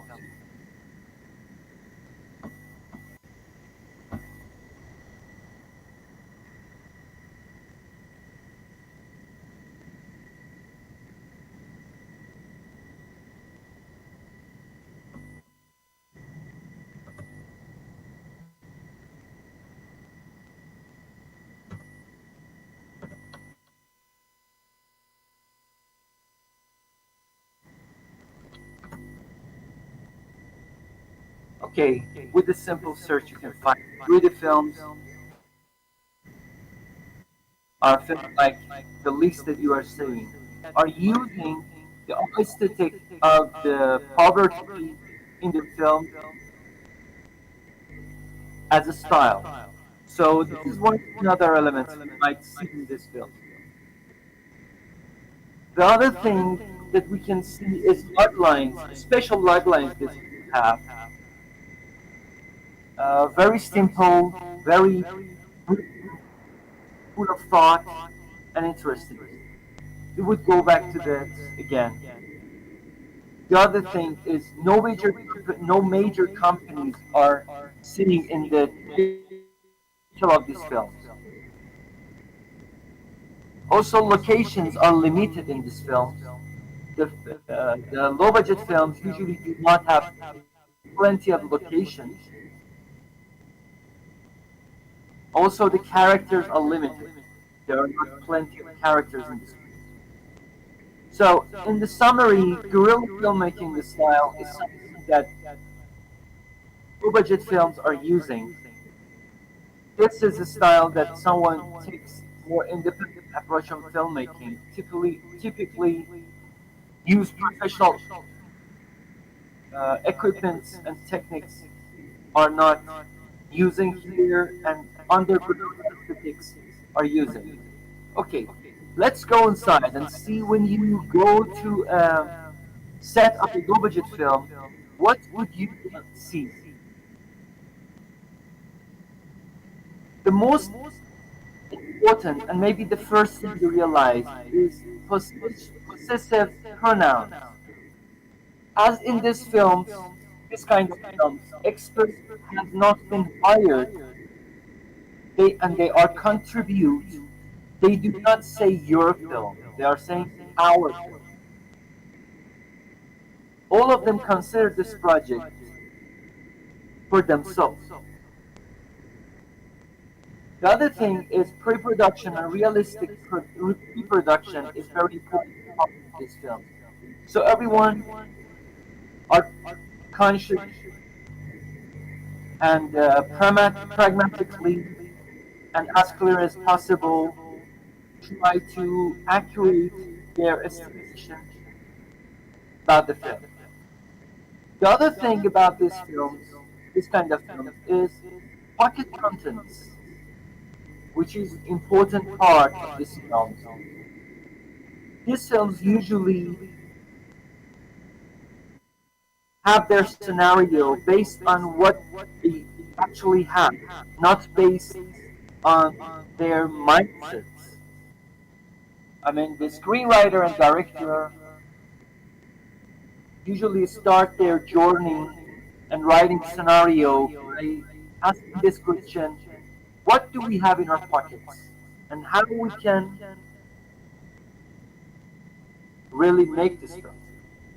The other thing is flexibility, creative dribbling to keep the ball. That's what I describe this element. In this, um, by saying flexibility, I don't mean to change, be prepared to change everything. Keep the key limits, um, but be flexible. The other thing is real people casting.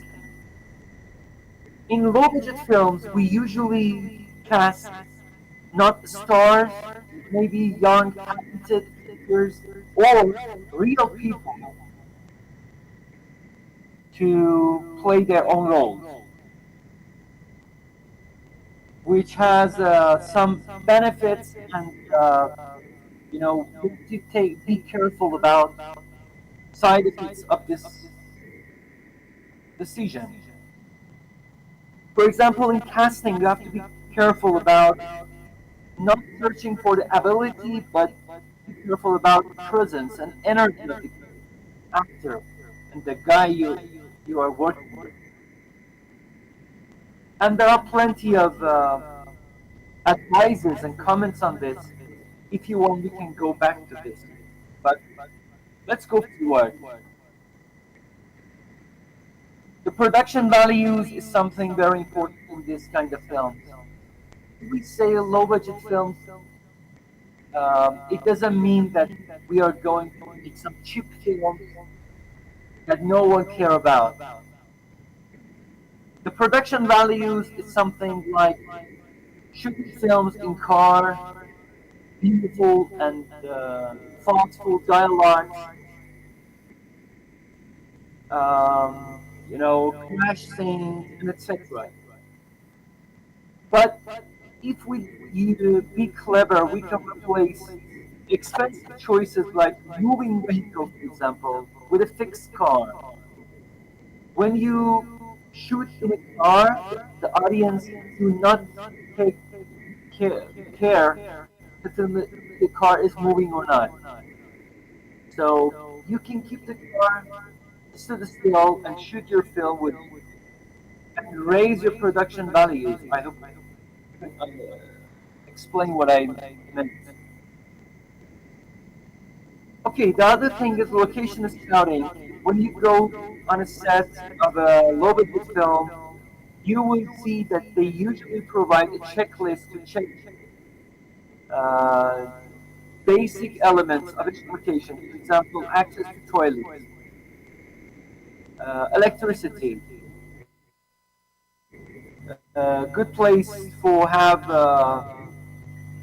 food, nearby buildings under construction, for example, to avoid the noise, any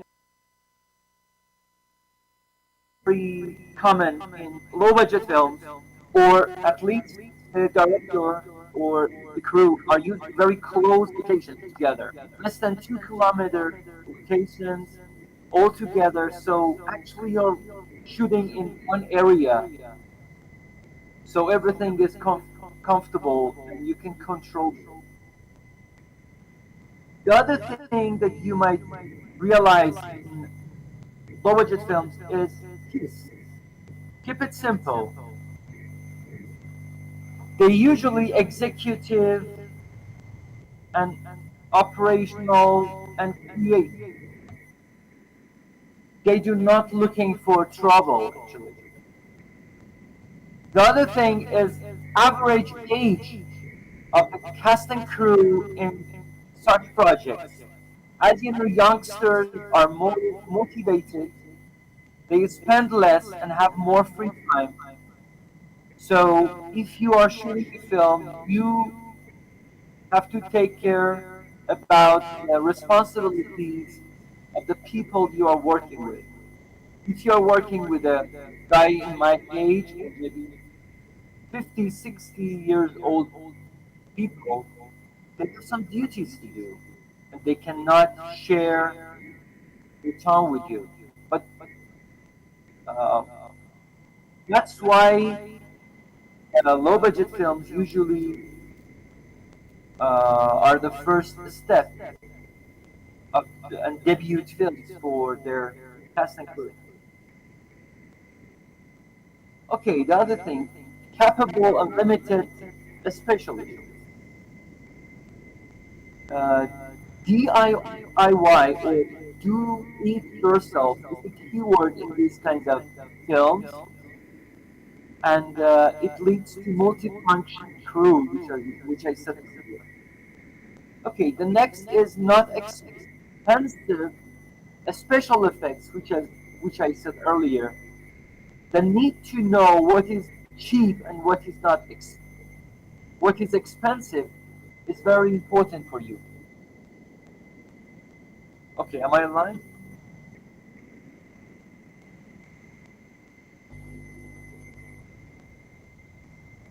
Okay, if everything fine, please someone tell me that, and then we can go forward. The other thing is limited characters and awareness of formal and artistic elements and formal choices based on assets are the other elements for these kind of projects. For example, you are the one who has to choose if you want to make a film in color or not.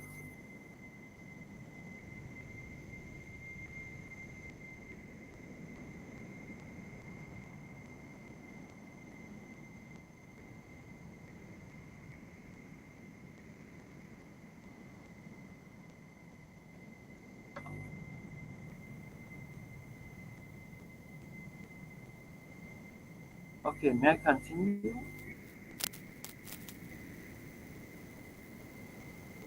Um, I'm a bit afraid about the internet connection, so sorry for asking, but I want to be sure that I'm not by my own. Yes, thank you so, so much, sir. We got everything you shared. Thank you for the knowledge, the wisdom, everything. But unfortunately, we have to go in a few minutes to the next session. Thank you so, so much for your time, sir. We appreciate you. Is there any question? Does anybody have any question for him? Anybody? Do you have a question?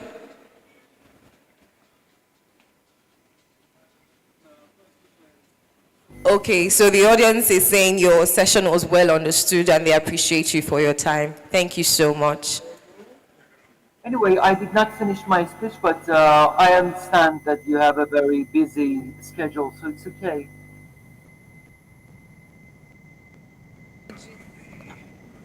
Apologies for that, sir. We're really sorry. Thank you.